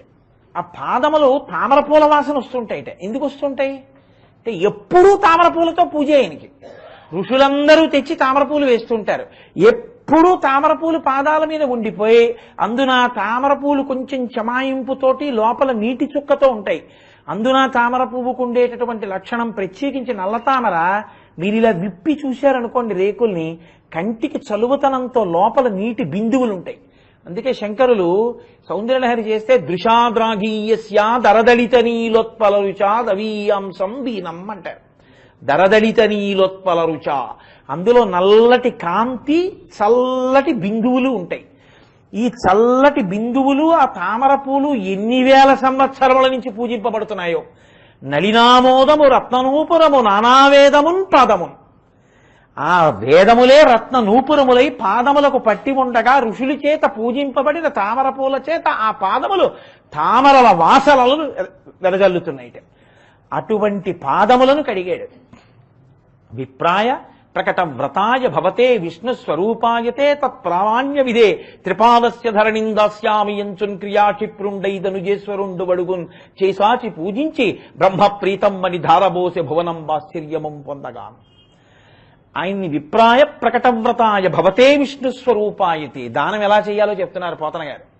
విప్రాయ, ఓ బ్రాహ్మణుడా, ప్రకటే విప్రాయ విష్ణుస్వరూపాయతే, సాక్షాత్తు విష్ణుస్వరూపుడిగా నీకు దానం చేస్తున్నాను.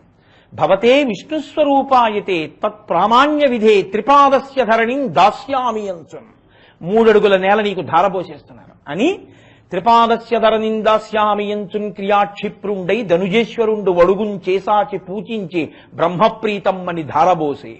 బ్రహ్మ ప్రీతి పొందుగాక, బ్రహ్మము ప్రీతి పొందుగాక అంటూ నీటి ధార విడిచిపెట్టాడు.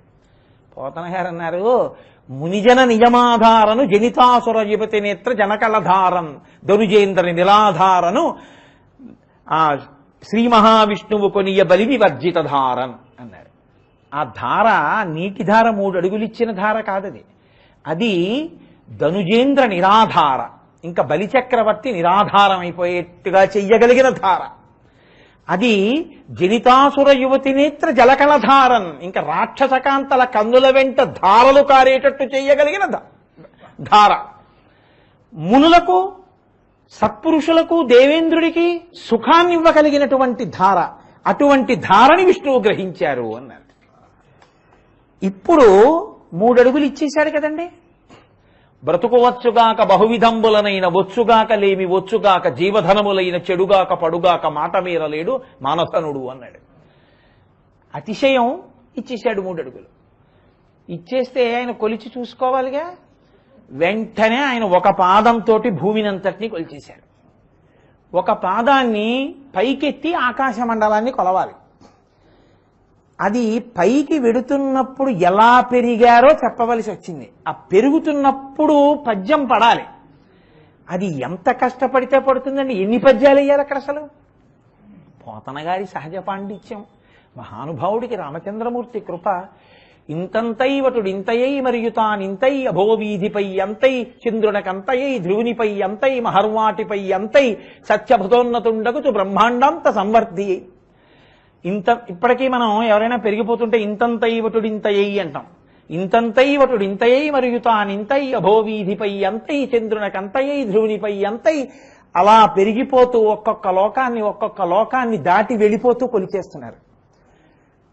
చిత్రం ఏమిటంటే అలా పెరిగిపోతున్నారంటే ఏమర్థం అవుతుంది?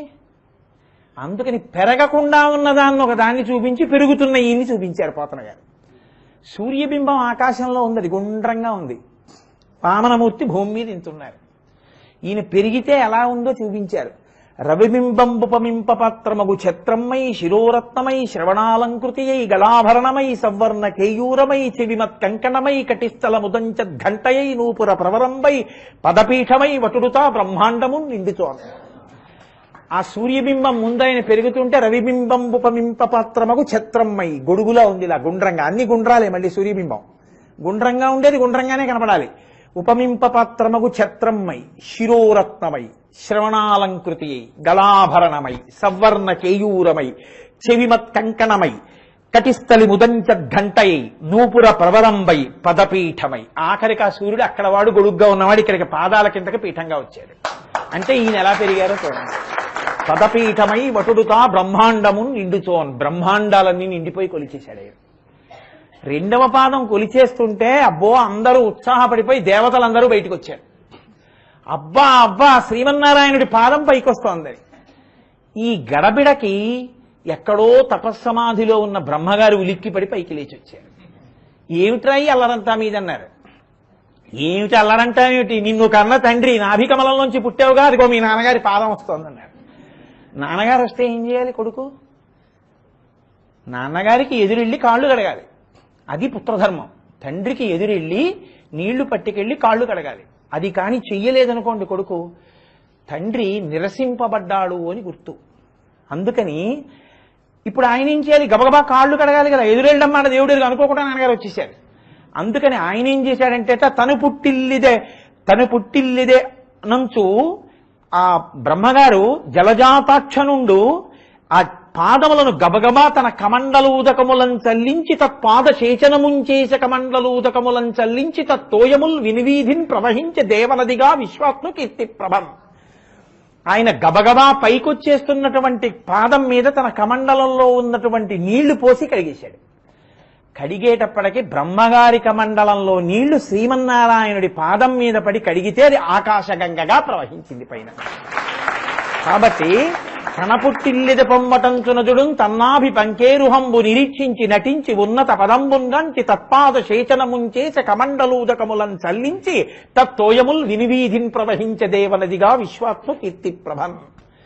విశ్వాత్మకుడైనటువంటి శ్రీ మహావిష్ణువు యొక్క కీర్తి ప్రభల చేత సాక్షాత్తు చతుర్ముఖ బ్రహ్మగారి కమండలంలోని నీటి చేత కడగబడినటువంటి ఆ పాదోదకం ఆకాశగంగగా ప్రవహించింది. బలిచక్రవర్తి మాట ఏమో గాని శంకరాచార్యులు వారు దీన్ని తీసుకుని అన్నారు, దివ్య ధునీమకరందే అన్నారు. అక్కడికి రండి. దానికోసం అంత దూరం వెళ్లాల్సి వచ్చింది. అయిపోయింది. దివ్య ధునీమకరందే. ఈశ్వర మీ పాదముల యందు ఆ దివ్య ధుని ఉన్నది. ఇప్పుడు ఎక్కడైనా ఆకాశగంగా అన్న శబ్దాన్ని ఆయన వాడారా? వాడలేదు. ఎందుకని? ఇది ఎక్కడ పుట్టిందో ఎలా పుట్టిందో మీరు మననం చెయ్యాలని. మీరు దానికోసం చదవాలి, వినాలి. వింటే మీ కార్యం పూర్ణమైపోతుంది. ఇది విన్నారనుకోండి, వామనమూర్తి కథ ఆకాశగంగ యొక్క ఉద్భవము విన్నంత మాత్రం చేత తలపెట్టిన కార్యాలు పూర్తవుతాయి. కాబట్టి ఇప్పుడు షట్పదీ వింటున్నటువంటి ప్రయత్నం ఏదుందో అది పూర్తవుతుంది. షట్పదీ ప్రయత్నం ఏమిటి? ఈశ్వరుణ్ణి చేరడమే. ఆ ప్రయత్నం పూర్తవడానికి శంకరాచార్యుల వారు అనుగ్రహించినటువంటి అద్భుతమైన తీరు. ఇప్పుడు అది దివ్యధునీమకరందే. ఒక పద్మములో తేనె ఎలా ఉంటుందో అలా శ్రీపతి మీ పాదముల యందు మకరందముగా ఆకాశగంగ ఉన్నది. ఇప్పుడు ఈ ఆకాశగంగ ఉంటే మీకు వచ్చే ప్రయోజనం ఏమిటి?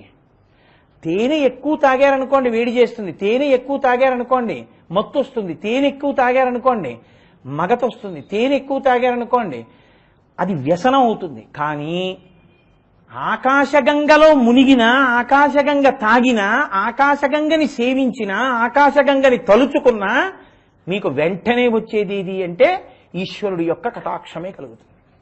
శంకర భగవత్పాదులు భజగోవిందం చేస్తూ భగవద్గీత కించిదీత గంగాజలలవ కణికాపీత సకృతపియేన మురారి సమర్చ క్రియతే తస్య యమేన నచర్చ అన్నారు. భగవద్గీతలో ఒక్క శ్లోకాన్ని అర్థం చేసుకుని చదివిన కించిదీత గంగాజలలవ కణికాపీత, గంగానదీ జలములలో ఒక నీటి బొట్టుని తాగిన, గంగాజలలవ కణికాపీత సకృతపియేన మురారి సమర్చ, మనసార ఒక్కసారి మీరు శ్రీ మహావిష్ణువుని పూజించిన, సకృతపియేన మురారి సమర్చ క్రియతే తస్య యమేన నచర్చ. యముడితోటి ఇంక చర్చ ఉండదు. చర్చ ఉండడం అంటే ఆయనతో మనకెందుకండి చర్చ? ఉంటుంది. ఎప్పుడు ఉంటుంది అంటే ఆయన వచ్చి రమ్మంటాడు, మనమేమో ఇవ్వబాదు ఏంటంటే అప్పుడే రానండి అంటాం. అలా కుదరదులే అని ఆయన అంటాడు. ఈ చర్చ ఉండదంటే మీరు మాట్లాడక్కర్లేదు, మీరు వాదులాడక్కర్లేదు. అంటే ఆయనతో వాదులాడక్కర్లేదంటే మిమ్మల్ని శివపార్షదులో విష్ణు పార్షదులో తీసుకెడతారు. అంత శక్తి కలిగినది గంగాజలలవ కణికాపీత. ఒక్క గంగ నీటి బొట్టు తాగితే చాలు. రామాయణంలో వాల్మీకి మహర్షి గంగావతరణం చెప్తూ ఓ మాట అంటారు, భవాంగపతితంతోయం పవిత్రమితి పస్పృశు అంటారు. అది గంగావతరణ సమయంలో పరమశివుడు యొక్క శరీరాన్ని తాకింది కాబట్టి పవిత్రమైనటువంటి గంగని ఒక్కసారి స్పృశిస్తే తాను ఊర్ధ్వలోకాలు పొందుతామని, పాపాలు పోతాయని అందులో మనకు వేశారు. భారతీయ ధర్మంలో, సనాతన ధర్మంలో గంగకి ఉన్నంత వైభవం మీకు ఏ నదికి లేదు. గంగ గంగే, గంగా స్నానమే. ప్రత్యేకించి కాశీగంగా అంటాం మనం. కాశీగంగా అనేం లేదు, ఆ గంగే హరిద్వార్ వెళ్తే గంగ. మరి కాశీగంగని ఎందుకంటాం? గంగకి ప్రత్యేకత ఏమైనా ఉందా కాశీలో? ఇప్పుడు నేనున్నానండి, నేను కాకినాడ వెళ్తే ఓ ప్రత్యేకతను, హైదరాబాద్ వస్తే ఓ ప్రత్యేకత ఏమి ఉండవు, ఎప్పుడూ ఆ కోటేశ్వరరావే. ఆ గంగే హిమాలయాల్లో పుట్టింది, ఆ గంగే కాశీ వస్తుంది, ఆ గంగే త్రివేణి సంగమం దగ్గరికి ఎడుతుంది, ఆ గంగే హరిద్వార్ ఎడుతుంది. హరిద్వార్ గంగా, అలహాబాద్ గంగా అనరు, కాశీ గంగా అంటారు. ఎందుకనాలి మీరు ఆలోచించండి. ఒక్కటే కారణం, కాశీ గంగా అని ఎందుకంటారో తెలుసా అండి? కాశీలో ఉన్న గంగ కాశీ పట్టణమునందు ప్రవహిస్తున్నటువంటి గంగలో స్నానానికి అంత ప్రాముఖ్యత ఎందుకు వచ్చిందంటే, గంగ ఉత్తర దిక్కున పడి బిందు సరోవరంలో దక్షిణ దిక్కుకు ప్రయాణం చేస్తుంది. మనందరం కూడా అనేక యోనులలోంచి బయటికి వచ్చి దక్షిణ దిక్కుకి ప్రయాణం చేస్తాం. దక్షిణ దిక్కుకి యమధర్మరాజు అధిదేవత. అంటే ఈ శరీరాలు పడిపోయి శ్మశానానికి వెళ్ళిపోతుంటాం, వెళ్ళిపోయి మళ్ళీ పుడుతుంటాం. పునరపి జననం పునరపి మరణం పునరపి జననీ జఠరే శయనం జిహ సంసారే బహుదుస్తారే కృపయాపారే పాహిమురారే. రవీంద్రనాథ్ ఠాగూర్ గీతాంజలి చేస్తూ ఒక మాట అంటారు, జనన మరణములు ఇటువంటివి అన్నదాని గురించి చెప్తూ ఆయన ఒక అద్భుతమైన మాట వాడారు. ఒక తల్లి ఒక పసిపిల్లవాడిని ఇటు తొడ మీద పడుకోపెట్టుకుని తన కుడి చేతి వైపు ఉన్న స్తన్యాన్ని వాడి నోటిలో పెట్టి పాలిస్తుంటే పిల్లవాడి కడుపు నిండలేదని గమనించినటువంటి తల్లి ఈ స్తన్యము నుంచి పిల్లవాడిని ఎడమ తొడ మీద పడుకోపెట్టుకుని ఎడమ స్తన్యాన్ని నోటిలో పెట్టడానికి మధ్యలో ఉన్న వ్యవధి ఎటువంటిదో ఈ శరీరాన్ని వదిలి ఆ శరీరంలోకి వెళ్ళడం అటువంటిది అన్నారు. జాతస్య హిధ్రువో మృత్యు పునర్జన్మ ధ్రువస్యచ. పుట్టినవాడు మరణించక తప్పదు, మరణించినవాడు పుట్టక తప్పదు. కాబట్టి గంగ ఉత్తర దిక్కున పుట్టినా దక్షిణానికే వెళుతుంది. దక్షిణానికి వెళ్ళిన గంగ ఎక్కడ మళ్ళీ ఉత్తరానికి తిరిగిందో తెలుసా అండి? కాశీ పట్టణంలో తిరిగింది. అంటే ఏనాడు మళ్ళీ మీ జన్మ మళ్ళీ పుట్టవలసిన అవసరం లేని స్థితిని పొందేటటువంటి ప్రదేశమో అది కాశీ. అందుకని గంగ కాశీలో ఉత్తరానికి తిరిగింది. అందుకని కాశీలో గంగా స్నానానికి ఖ్యాతి అందుకు వచ్చింది. అదేంటంటే ఆ స్థలానికి అంత శక్తి ఎక్కడదని మీరు అంటారేమో. శ్రీనాథుడు కాశీఖండం చేశాడు. అందులో ఒక అద్భుతమైనటువంటి మాట, నేను ఎప్పుడు చదివిందో స్ఫురణలో ఉందో లేదో నాకు తెలియదు, కానీ రామకృష్ణ పరమహంస దివ్య దర్శనమే చేశారు. అందులో వెళ్ళిపోతున్నటువంటి ప్రతి ప్రాణికి పరమేశ్వరుడు మోక్షం ఇస్తాట. అక్కడ మేము కాశీ వెళ్ళాం మా గోపాలకృష్ణ గారి నాయకత్వంలో. వెళుతుంటే నా సామిరంగా ముందంతా వ్యాన్ల మీద శవాలే. హెడ్లైట్ల కాంతిలో చూస్తే ఓహో శవాలు వెళ్ళిపోతుంటాయి. అన్నిటినీ కాశీ తెచ్చి కాల్చేస్తుంటారు. ఎందుకని అంటే ప్రాణోత్క్రమణం అయ్యేటప్పుడు ఉండేటటువంటి బాధ సామాన్యమైన బాధ కాదు.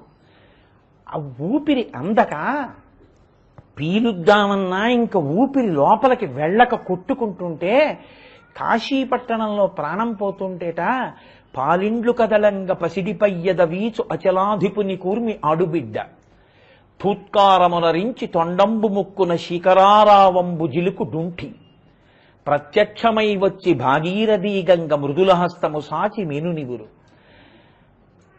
ప్రథమోత్తముండు భృంగి భయరక్షణార్థము పాలాగ్రమున తీర్చు భసితరేక దక్షిణ శృతి మీదుగా ధాత్రి తెల్లి పెద్ద నిద్రకు మాగన్ను పెట్టువేళ.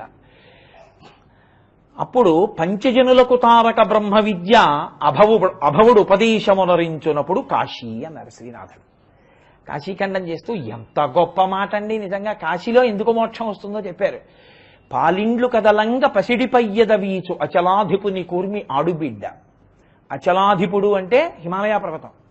ఆయన యొక్క ఆడుబిడ్డ అంటే హైమవతి పార్వతీదేవి ఊపిరి అందక కొట్టుకుంటున్న వాడి దగ్గరికి గబగబా వచ్చి వాడి తన తొడ మీద పెట్టుకుని సేద తీరుస్తుందిట. ప్రత్యక్షమై వచ్చి భాగీరథీ గంగ మృదులహస్తము సాచి మీనునిగురు. గంగమ్మ సాకార రూపాన్ని పొంది వచ్చి చల్లటి చేత్తో ఇలా నిమురుతుందిట. ప్రత్యక్షమై వచ్చి భాగీరథీ గంగ మృదులహస్తము సాచి మీనునిగురు భూత్కారమునరించి తొండంబు ముక్కున శిఖరారావంబు జిలుకు డుంఠి. ఈ ముక్కులోంచి ఊపిరి అందక కొట్టుకుంటుంటే డుంఠి గణపతి వచ్చి తన తొండాన్ని ఇలా చాపి, ఏనుగు తొండం చివర చల్లగా ఉంటుంది, ఆ చల్లటి తొండాన్ని ముక్కు దగ్గర పెట్టి ఉఫ్ఫు ఉఫ్ఫు అని ఊపిరి అందిస్తారట. ఆ ఊపిరి అందక భయపడిపోతుంటే ప్రథమోత్తముండు భృంగి భయరక్షణార్థంబు పాలాగ్రమున తీర్చు భసితరేఖ. ఆ ప్రథమోత్తముడైనటువంటి భృంగి గబగబా వచ్చి నీకేం భయం లేదయా అని విభూతి రేఖలు పెడతాట లలాట భాగమనందు. దక్షిణ శృతి మీదుగా ధాత్రి తెల్లి. ఇంకా ఏమి మాట వేసేశాడండి శ్రీనాథుడు. పెద్ద నిద్రకు మాగన్ను పెట్టువేళ. మామూలు నిద్రకి మాగన్ను పెడితే లేపుతారు, పెద్ద నిద్రకు మాగన్ను పెట్టువేళ. ఇంకా పెద్ద నిద్రకి మాగన్ను పెడుతున్నాడు అంటే లేవడు. అటువంటి మాగన్ను పెట్టేటటువంటి సమయంలో నాగం పాశంచ ఘంటాం ప్రళయహుతవహం సాంకుశం వామ భాగే ఓం త్రయంబకం యజామహే సుగంధిం పుష్టివర్ధనం అని కదా. మా స్వామి ఎక్కడుంటే అక్కడే సుగంధ పరిమళాలు ఉంటాయి. మంచి వాసనలతోటి శంకరుడు గంటలు మోగుతుండగా వస్తాట. వచ్చి ఒక మోకాలు ఉంచి కుడి మోకాలు భూమి మీద ఆంచి రెండు చేతులు ఇలా పెట్టి ఆయన కుడి చెవి దగ్గరికి వంగి, ఎవరు చంద్రోద్భాసిత శేఖరే స్మరహరే గంగాధరే శంకరే సర్పైర్భూషిత కంఠకర్ణ వివరే నేత్రోద్ధ వైశ్వానరే దంతిత్వకృత సుందరాంబరధరే త్రైలోక్యసారే హరే మోక్షార్థం కురుచిత్వ వృత్తిమవలాం అంతయిస్తు కింకర్మభి అని శంకర భగవత్పాదులు స్తోత్రం చేసిన మహానుభావుడు. ఆ శంకరుడు వచ్చి రెండు చేతులు భూమి మీద పెట్టి నోరు ఆయన కుడి చెవి దగ్గర పెట్టి నాన్న నువ్వేం భయపడకని తారకాన్ని చెప్తాట. ఆయన తారకాన్ని చెప్తే ఆయన వంక చూస్తూ పార్వతీదేవి వంక చూస్తూ వాడు కూడా తారకం పలుకుతూ శంకరుడిలోకి ఐక్యమైపోతాడు. దక్షిణ శృతి మీదుగా ధాత్రి తెల్లి పెద్ద నిద్రకు మాగన్ను పెట్టువేళ పంచజనులకు తారక బ్రహ్మ విద్య అభవుడు ఉపదేశమునరించునప్పుడు కాశీ. ఆ కాశీ గంగా రెండు అంత అవినాభావ సంబంధం. అటువంటి కాశీపట్టణంలో ఉన్న గంగ కేవలము నది కాదు, ఆవిడ ఎంతో మందికి కనపడింది గంగ. పరీక్షిత్ భాగవతంలో ప్రాయోపవేశం చేస్తూ పిలిచాడు. అమ్మా అని పిలిచిన నరు పొమ్మా అని ముక్తి కడకు బుత్తువట. లిమ్మా నీ రూపముతో రమ్మా నాకెదురంగ గంగ రమ్యతరంగా అని పిలిచాడు. అందుకే గంగాష్టకం చేశారు శంకరాచార్యులు వారు గంగ మీద. ఏ నదికి లేదు అష్టకం. మొన్న నేను కంచికామకోటి పీఠానికి వెడితే శంకర విజయేంద్ర సరస్వతి స్వామి వారు ఓ మాట అన్నారు. ఏమయ్యా కోటేశ్వరరావు, గంగకి హారతుంది, తూర్పుగోదావరి జిల్లాలో గోదావరి నీళ్లు తాగి బతుకుతున్నారు కదా, గోదావరికి ఎందుకయ్యా హారతి ఇచ్చి మీరు పూజ చేయకూడదు, మీరు కూడా చక్కగా గోదావరి మీద ఓ అష్టకం ఓ మంగళహారతో రాసి గోదావరికి పూజ మొదలెట్టండి అయ్యా అన్నారు. కాబట్టి గంగాష్టకం శంకర భగవత్పాదులే చేశారంటే మీరు చూడండి దానికి ఎంత శక్తివంతమైనటువంటి గంగో. కాబట్టి అటువంటి గంగ, ఆ గంగని పరీక్షిత్తంతటి వాడు అడిగాడు. అమ్మా అంటే చాలట గంగ దగ్గరికి వెళ్ళి, పొమ్మా అని ముక్తి కడకు ముక్తువట. గంగ ముక్తిని ఇచ్చేస్తుంది అంతే, పాపాలన్నింటినీ తనలోకి తీసుకుంటుంది ఆ తల్లి. అంత గొప్ప గంగ. అందుకని దివ్యధునీమకరందే, అందులో ఉన్న తేనె నిన్ను పాడి చేసేది కాదురా, మోక్షానికి పంపే గంగ. కాబట్టి అమ్మాయని పిలిచిన నరు పొమ్మాయని ముక్తి కడకు బుత్తువట. లెమ్మా నీ రూపముతో రమ్మా నాకెదురంగ గంగ రమ్యతరంగా అని అడిగాడు. రమ్యమైన తరంగములతో ఉన్న ఓ గంగా పైకి లేచి అమ్మా నాకు కనపడవా అని అడిగాడు పరీక్షిత్. మీకు ఆశ్చర్యం ఏమిటో తెలుసా అండి, భీమపురాణము అని శ్రీనాథ మహాకవి చేశారు. అందులో నేను ఎప్పుడు చదివినో జ్ఞాపకం ఉన్నాయో లేదో నాకు స్ఫురణలో ఏదో ఈశ్వరానుగ్రహంలో గుర్తొస్తుంటాయి మధ్య మధ్యలో. అందులో ఆయన చమత్కారమైన మాట అన్నాడు. పరమశివుడికి ఒక్క భార్య అని ఎవడు చెప్పండి అని అడిగారు. 4 భార్యలు ఉన్నారు ఆయనకి. గౌరి యొక్కతే, ఆకాశ గంగ యొక్కతే, కాశీ యొక్కతే, దక్షిణ కాశీ యొక్కతే. రాణి 4 శంభునకు లోకనాయకునకు రాణివాసమ్ము శృంగార రసములమర అని, అనురాగ రసములమల. 4 భార్యలు పరమశివుడికి. అంటే భార్యతో సమానమైన స్థానమిచ్చి ఆయన గౌరవించినవి 4. గౌరి యొక్కతే, పార్వతీదేవి ఒకటి, ఆకాశ గంగ యొక్కతే, తల మీద పట్టాడుగా. అందుని గంగ అంటే శంకరుడికి అంత ఇష్టంట. గౌరిని ఎంత ప్రేమిస్తాడో గంగనంత ప్రేమిస్తాడు.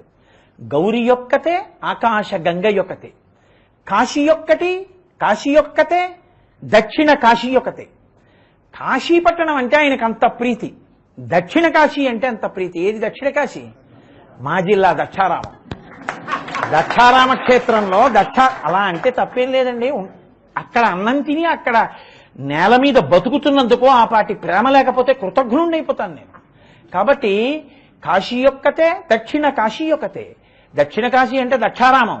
దక్షారామాన్ని ఆయన భార్యలా చూస్తాట, అంత ప్రేమ.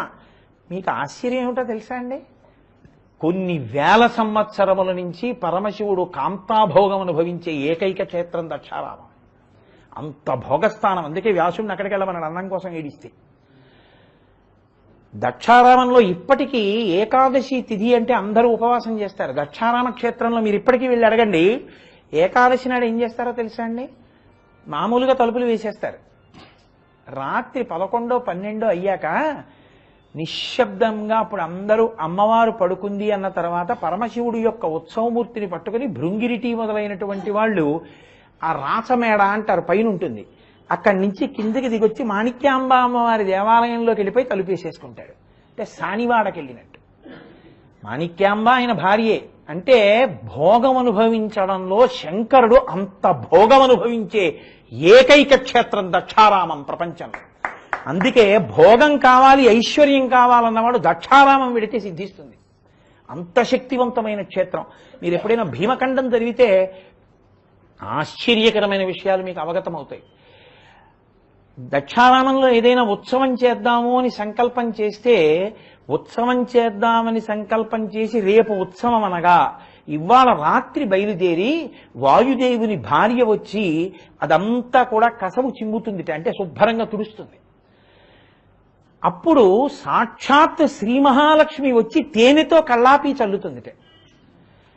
అటువంటి సమయంలో గంగానది తామ్రపర్ణితో కలిసి, ఆకాశగంగ తామ్రపర్ణి నదితో కలిసి వచ్చి ముత్యాలు పట్టుకొచ్చి ముగ్గులేస్తుంది దక్షారామంలో. చాలా మంది భక్తులు వస్తారు కాబట్టి అపవిత్రత లేకుండా ఉండాలని యమధర్మరాజు గారి భార్య ధూమోర్ణ అని ఆవిడ మహిషాన్ని పట్టుకొచ్చి దున్నపోతు నెత్తి మీద పళ్ళెం పెట్టి సాంబ్రాణి వేసి గుడంతా సాంబ్రాణి తిప్పుతుందిట.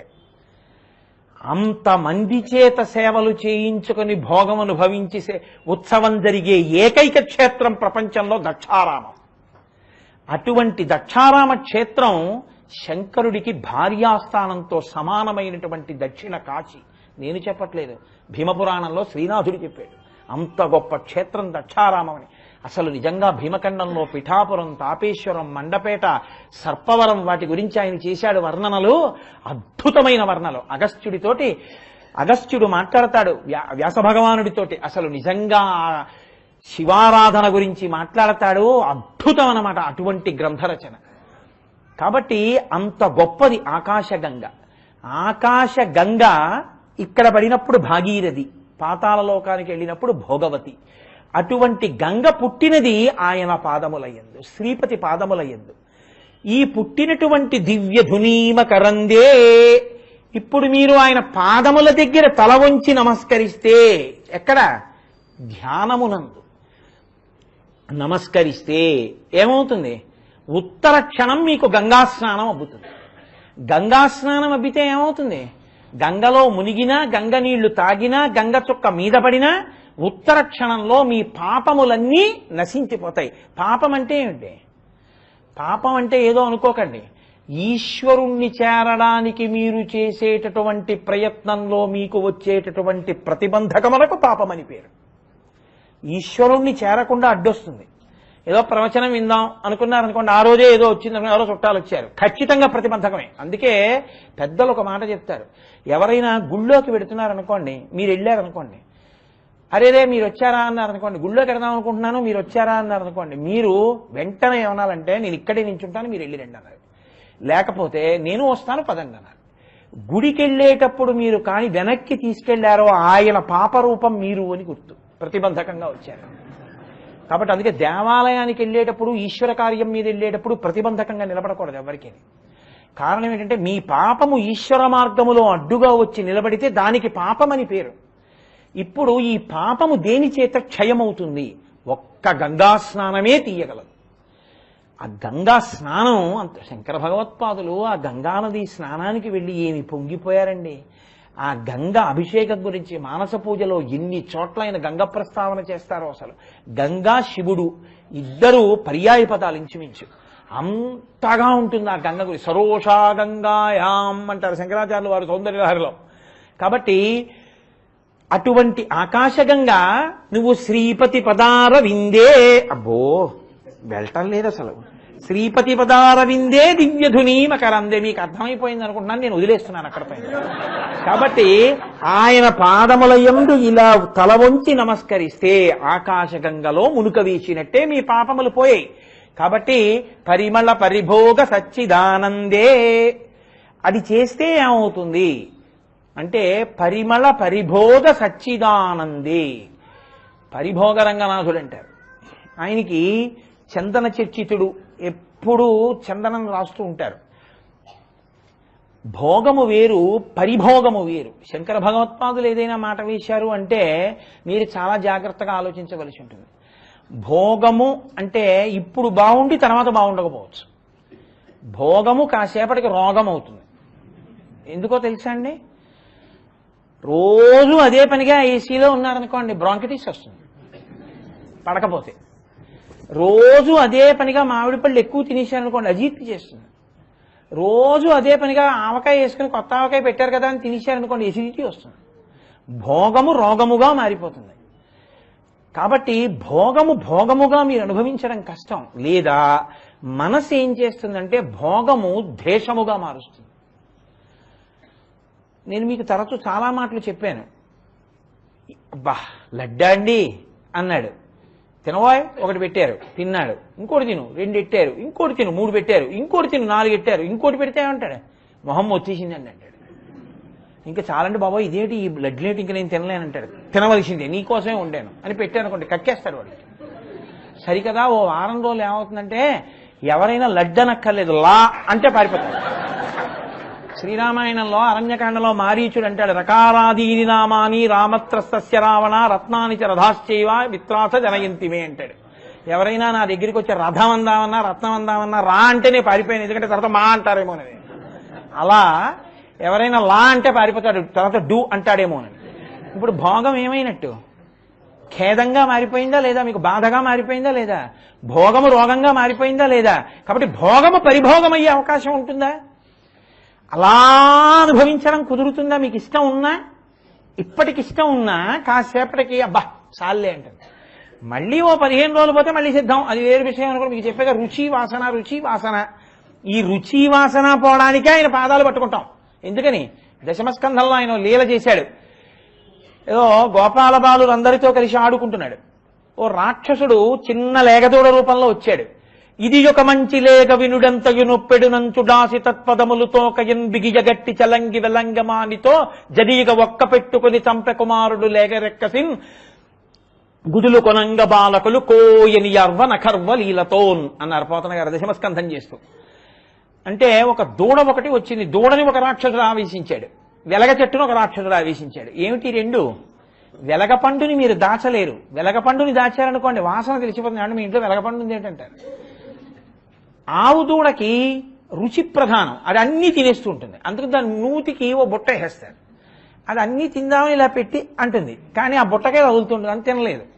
రుచికి ఆవు దూడ, వాసనకి వెలగ చెట్టు. ఏమిటి రుచి వాసన? మొన్న మీకు చెప్పాను నేను. ఇంద్రియములు రుచులు పసిగడతాయి. కన్ను దేన్నో చూస్తుంది, అబ్బా చాలా బాగుందంటుంది. మనసు మళ్ళీ చూడు మళ్ళీ చూడు అంటుంది. వాసన ఇంద్రియం చేసిన దాన్ని మనసు దాస్తుంది అనుభవం కింద, అనుభూతి కింద. ఆ రుచి వాసన ఈ రెండిటితోటే జన్మెడిపోతుంటుంది. చూసింది చూడడం, చేసింది చేయడం, విన్నది వినడం, అన్నీ తప్పుడు పనులే. అందుకు కదా శమయ విషయ మృగతృష్ణాం అన్నారు శంకరాచార్యుల వారు మొట్టమొదటి శ్లోకం మొట్టమొదటి పాదంలోనే. కాబట్టి ఇప్పుడు ఈ రుచి వాసన ఎవరు తీయాలి? ఈశ్వరుడు తీయాలి. కాబట్టి ఆయన ఏం చేశాడు?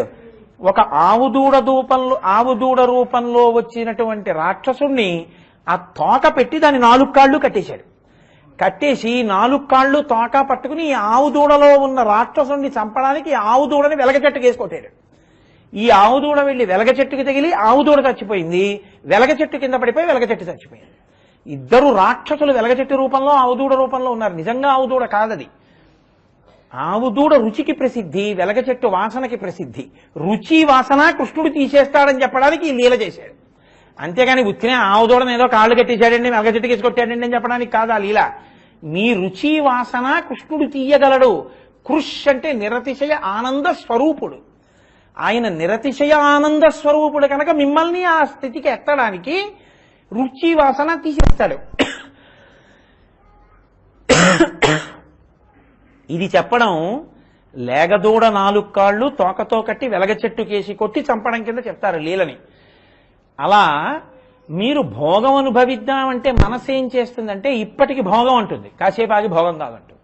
లేదా మీరు అనుభవించినా అది రోగం కింద మారిపోతుంది. కాబట్టి మీరు దాన్ని అనుభవించలేరు. కానీ పరిభోగ అంటే మీరు ఎంత అనుభవించినా ఇంకా అనుభవిద్దాం అనిపించేది. మీరు ఎంత అనుభవించినా మీకు ఉన్నతిని కల్పించడమే తప్ప మిమ్మల్ని పాడు చేసేది కానిది అయితే పరిభోగం. ఏమిటి పరిభోగం?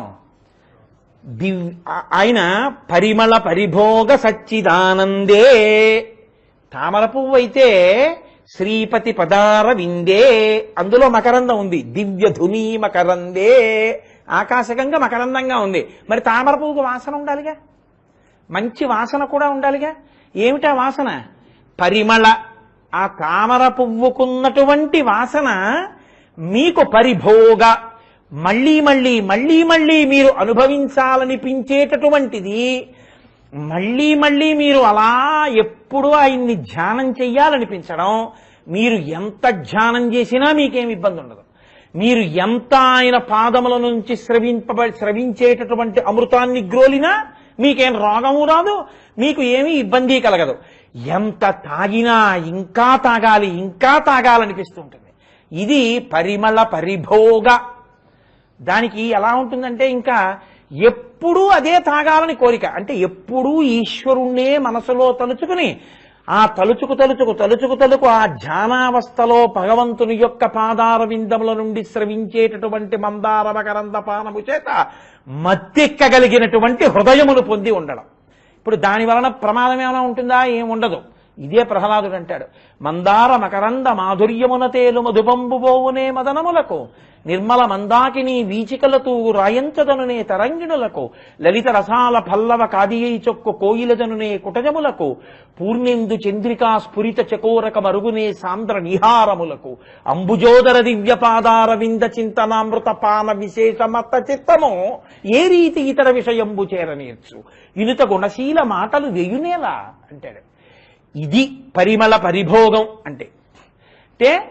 ఎప్పుడూ కూడా ఆయన పాదములను మనసులో తలుచుకోవడం వల్ల అందులోంచి స్రవించేటటువంటి మందార మకరంద పానము చేసి చేసి చేసి చేసి మత్తెక్కినటువంటి హృదయం ఇంకోటి చూపించి ఇదిగో ఈ విషయం అనుభవించాలా అంటే చిచి అందులో ఏం ఆనందం ఉందంటే నాకెందుకంటే ఆ గొడవంతాను, నాకు వద్దండి అంటాడు. మరి నీకేం కావాలి? ఎప్పుడు సంతతము ఆయన్ని తలుచుకుంటూ ఉండడమే. ఎంత సంతోషం! ఏది చేస్తున్నా ఆయనే. పానీయంబులు త్రాగుతున్ కొడుచుతున్ భాషించుతున్ హసలీలా నిద్రాదులు చేయుచున్ తిరుగుతున్ లక్షించుతున్ సంతత శ్రీనారాయణ పాద పద్మజుగళీ చింతామృతాస్వాద సంధానుండై మరచెంసురారిసుతుడే తద్విశ్వమున్ భువర. అన్నిటినీ మరిచిపోయి అంతటా నారాయణుడే.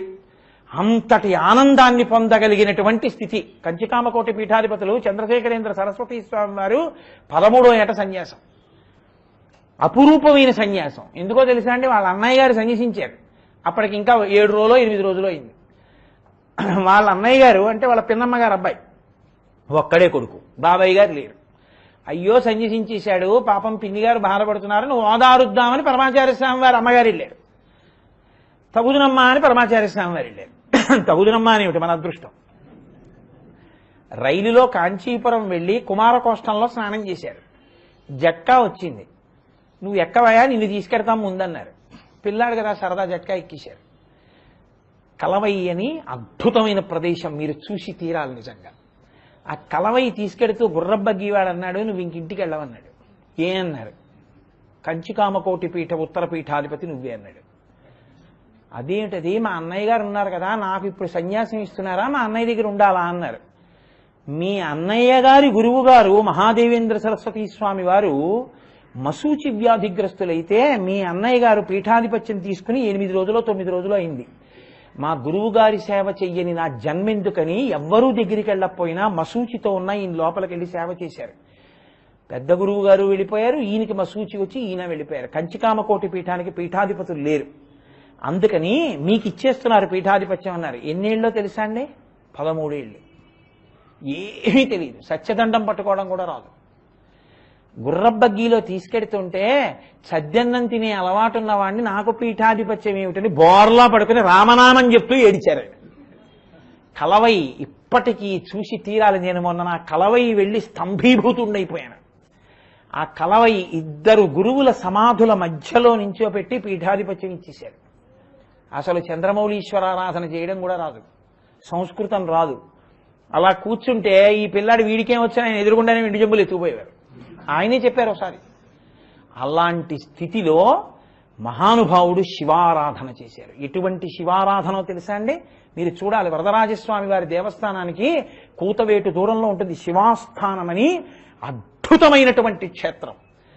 అక్కడ ఉన్నటువంటి నదికి వరదలు వచ్చినప్పుడు పరమశివుడు మళ్ళీ బ్రహ్మగారిని అనుగ్రహించినటువంటి శివలింగం ఉంటుంది అక్కడ. అక్కడ ఒక పర్ణశాల వేసుకుని తపస్సు చేశారు ఆయన. అక్కడ శివానుగ్రహం కలిగింది మహానుభావుడికి. కలిగి 100 సంవత్సరములు పీఠాధిపత్యం, 100 ఏళ్ళు ఆయన శరీరంతో ఉన్నారు. అటువంటి సన్యాసి, అటువంటి పీఠాధిపతి ఇంకా లోకంలో లేరు అని కీర్తింపబడ్డారు. అంతటి మహాపురుషుడయ్యారు. ఇందువల్ల ఒక్కటే, కేవలం తపస్సులో ఎప్పుడూ పరమేశ్వర పాదార విందముల నుండి స్రవించేటటువంటి మందార మకరంద పానము చేత మత్తెక్కి ఉండేవారు. ఆయన నోటి వెంట ఒక మాట అంటే అయిపోవలసిందే, అంతే. అది ఈశ్వర వాక్కు. ఒక్క మాట ఆయన నోటి వెంట వచ్చిందా అయిపోతుంది అంతే. అయ్యా మా అమ్మాయి పెళ్లికి డబ్బు లేదు, 50,000 కావాలి, అంతే. కూర్చో. అరగంట అయింది, ఏమీ మాట్లాడరు, కళ్ళు మూసుకుని ధ్యానం చేస్తుంటారు.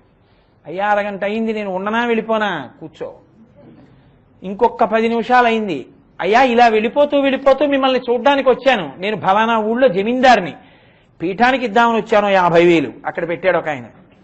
ఆయన నవ్వు నవ్విలా అన్నారు. ఆయన లేచి వెళ్ళిపోయారు. సత్యదండంతో ఇలా తోశారు.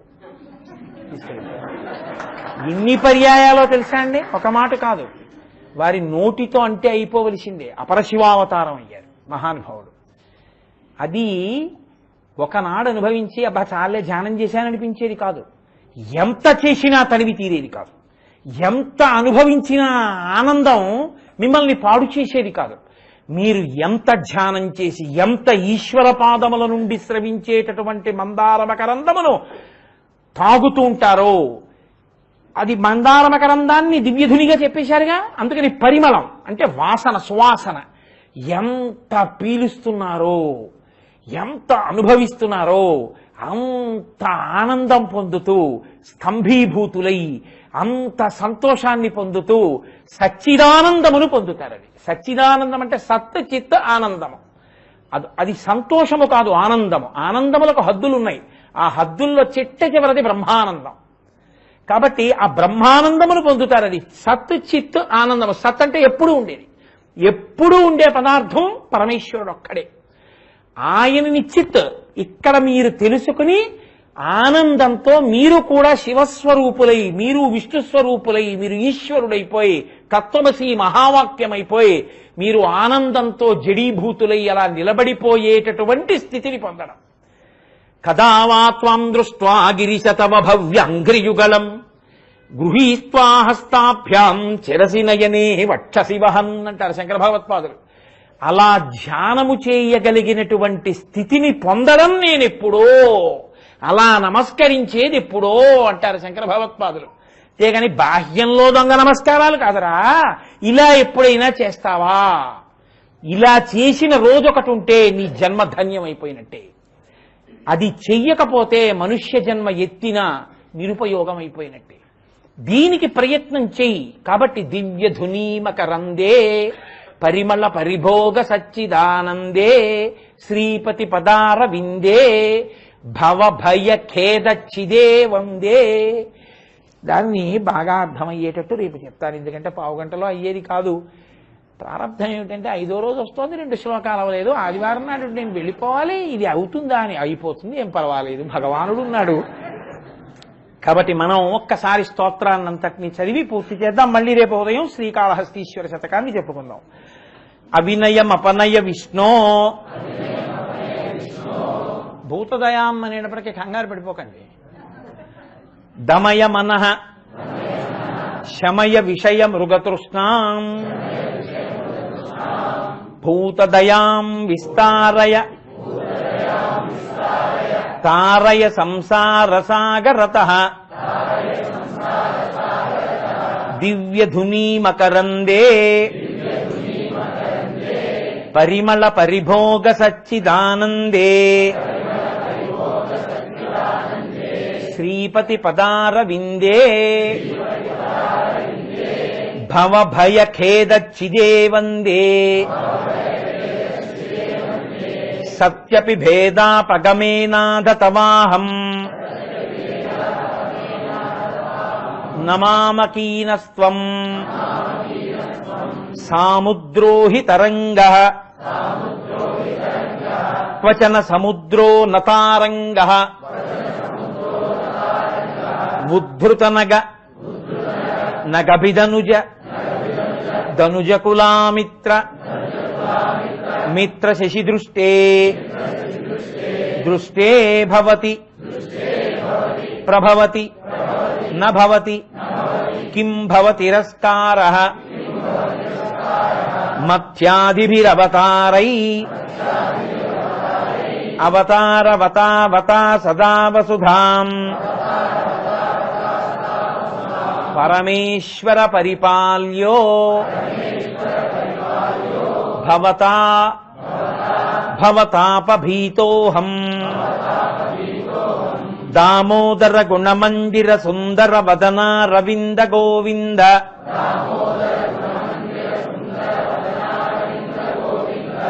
భవజలధి మదన మందర పరమందరమపనయ త్వం మే నారాయణ కరుణామయ